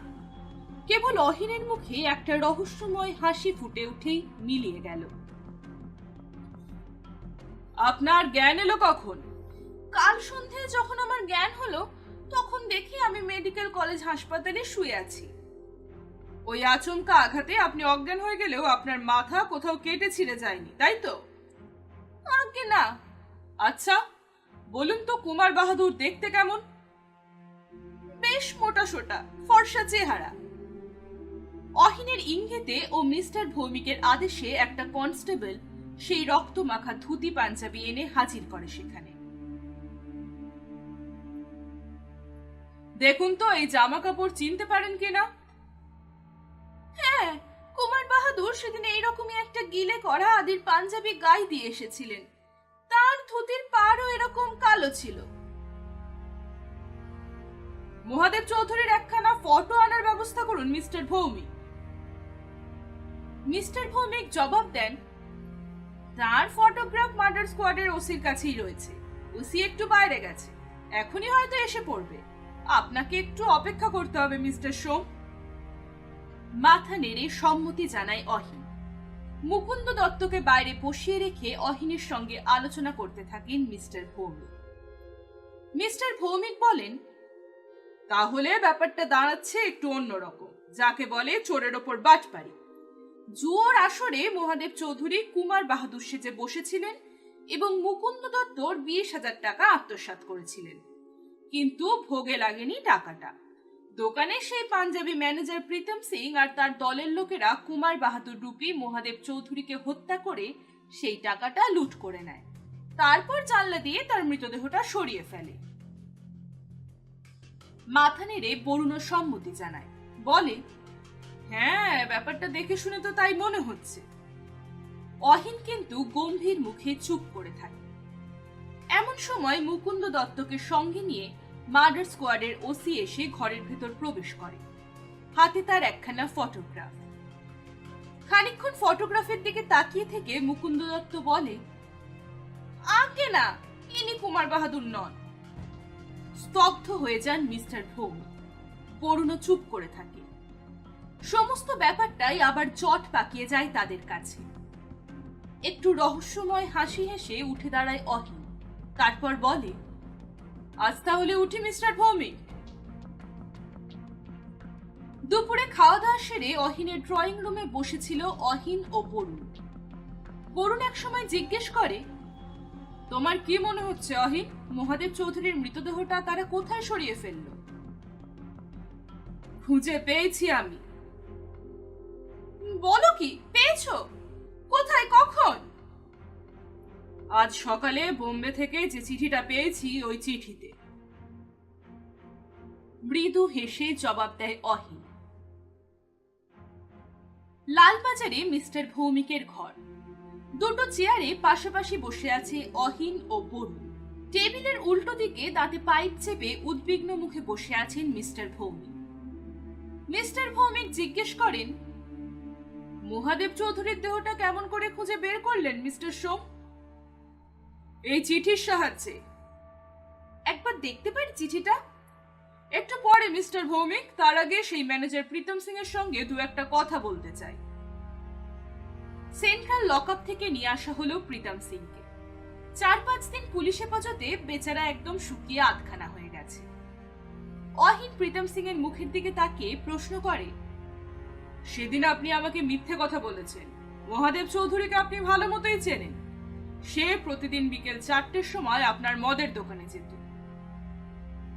না, আমি মিথ্যে বলিনি, আমি তাকে চিনি না।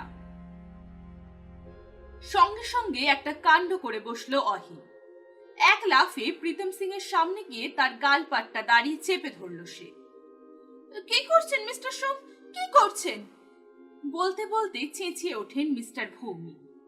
কিন্তু তার আগেই অহিন একটা প্রচন্ড হ্যাঁচকা টান দিল সেই দাড়িতে, আর সঙ্গে সঙ্গে খুলে এলো সেই দাড়ি। মাথার পাগড়িটাও খসে পড়ল তার। বিস্মিত দৃষ্টিতে বরুণ ও মিস্টার ভৌমিক তাকিয়ে দেখে যে তাদের সামনে দাঁড়িয়ে রয়েছে মহাদেব চৌধুরী।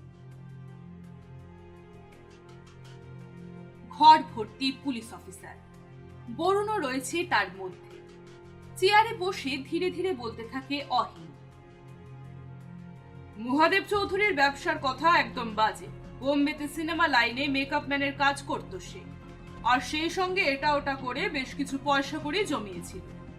কলকাতায় এসে বাড়ি গাড়ি ও সেই সঙ্গে বিভিন্ন প্রতিষ্ঠানের সাথে নিজেকে যুক্ত করে একজন গণ্যমান্য ব্যক্তি হয়ে উঠল। এদিকে জমানো পয়সা আর কদিন চলে, তাই প্রীতম সিং নাম দিয়ে একটা মদের দোকানের লাইসেন্স নিয়ে মদের ব্যবসা শুরু করলো, আর সেই সঙ্গে চলতো জুয়োর আড্ডা। এই পথে প্রচুর আয় হতে লাগলো তার, কিন্তু একটা ভীষণ অসুবিধায় পড়লো সে। শহরের অনেক পরিচিত গণ্যমান্য ব্যক্তি যেত ওই মদের দোকানে। তাদের সামনে যদি প্রকাশ হয়ে পড়ে যে মহাদেব চৌধুরী মদের ও জুয়োর ব্যবসা করে, তাহলে মুহূর্তে তার সম্মান ধূলিসাৎ হয়ে যাবে। তাই সে প্রতিদিন বিকেল 4টের সময় দোকানে গিয়ে একটা ছোট্ট ঘরে পাঞ্জাবির মেকআপ নিয়ে কাউন্টারের সামনে এসে বসত। তার মেকআপের হাত এত নিখুঁত ছিল যে কেউ কখনো তাকে সন্দেহ করতে পারেনি। গভীর রাতে দোকানের কাজ শেষ করে মেকআপ খুলে ফেলে বাড়ি ফিরত সে। একটু থেমে আবার বলতে থাকে অহিন। মহাদেব চৌধুরীর স্ত্রী যদিও শনাক্ত করেছিলেন যে ওই ধুতি পাঞ্জাবির মালিক হচ্ছে মহাদেব বাবু, তবুও আমার ধারণা হয়েছিল যে মহাদেব চৌধুরী নিহত হয়নি, কারণ যে ব্যক্তি নিহত হলো তার জামা কাপড় খুলে রেখে তার মৃতদেহ সরিয়ে ফেলার কোনো অর্থই হয় না। আর তাছাড়া জামার নিচের দিকে মাত্র কিছু রক্তের দাগ ছিল, এবং ধুতিরও এক পাশে ছিল সামান্য কিছু রক্তের দাগ। কোন লোকের মাথায় কিংবা বুকে কোনো অস্ত্র দিয়ে আঘাত করলে সেখানে রক্তের দাগ না থেকে জামার নিচের দিকে রক্ত লেগে থাকবে কেন? পরে অবশ্য মহাদেব বাবুর স্বীকারোক্তি থেকে বুঝতে পারলাম যে আমার অনুমান মিথ্যে নয়। সেদিন বিকেলে মেকআপ নেবার আগে জানলা বন্ধ করতে গিয়ে হাতের আঙুল কেটে যায় তার। সঙ্গে সঙ্গে সে নিজের পাঞ্জাবির নিচের অংশটা দিয়ে ক্ষতস্থান চেপে ধরে। 2-4 ফোঁটা রক্ত জানলার ওপরে পড়েছিল। একটু থামে অহিন। মিস্টার ভৌমিকের প্রশংস দৃষ্টির সঙ্গে নিজের দৃষ্টি মিলিয়ে সে আবার বলে যেতে থাকে, আরেকটা কথা, হত্যাকারী মৃতদেহ থেকে জামা কাপড় খুলে রেখে দিল কিন্তু জুতো খুলে নিল না, তার অর্থ কি? তাহলে ব্যাপারটা দাঁড়ায় এই যে সেদিন রাতে জানলা দিয়ে যে মৃতদেহটা পাচার করা হয়েছিল তার সঙ্গে এই রক্তমাখা জামা কাপড়ের কোনো সম্পর্কই নেই। তবে সেদিন জানলা দিয়ে পাচার করা হলো কার মৃতদেহ? পরে বুঝলাম ওটা মৃতদেহ নয়, মুকুন্দ দত্তর অচৈতন্য দেহ। বরুণ জিজ্ঞেস করলো, তুমি কি প্রথম দিনে বুঝতে পেরেছিলে যে প্রীতম সিংহই মহাদেব চৌধুরী? হ্যাঁ, অনুমান করেছিলাম, কারণ প্যান্ট শার্টের সঙ্গে প্রীতম সিং এর পায়ে ছিল কালো পাম্প শু, যা নাকি মহাদেব চৌধুরীরও পায়ে ছিল। তাছাড়া অমলা দেবীর কথা মতো তার স্বামীর রোলেক্স ঘড়ির মতো অবিকল একটা হাত ঘড়ি ছিল প্রীতম সিং এর বাঁ হাতের কবজিতে। মাত্র আজ সকালে বোম্বে থেকে আমার একজন পুলিশ অফিসার বন্ধুর চিঠি পেলাম। তাতে সে জানিয়েছে যে মহাদেব চৌধুরী সেখানে মেকআপ ম্যানের কাজ করত। সঙ্গে সঙ্গে সমস্ত ব্যাপারটা দিনের আলোর মতো পরিষ্কার হয়ে উঠল আমার কাছে। তাহলে ওই মুকুন্দ দত্তর ব্যাপারটা? তার সঙ্গে মহাদেবের কোনো সম্পর্কই নেই। মহাদেবের জুয়োর আড্ডায় মুকুন্দ একদল প্রতারকের খপ্পরে পড়েছিল।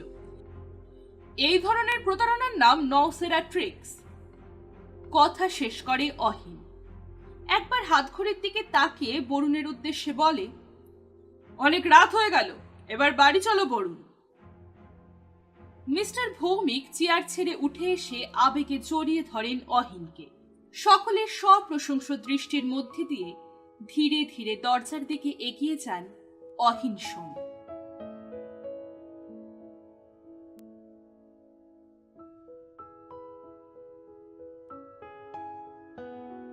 এখানেই শেষ হলো নাটরাজনের লেখা ছদ্মবেশী।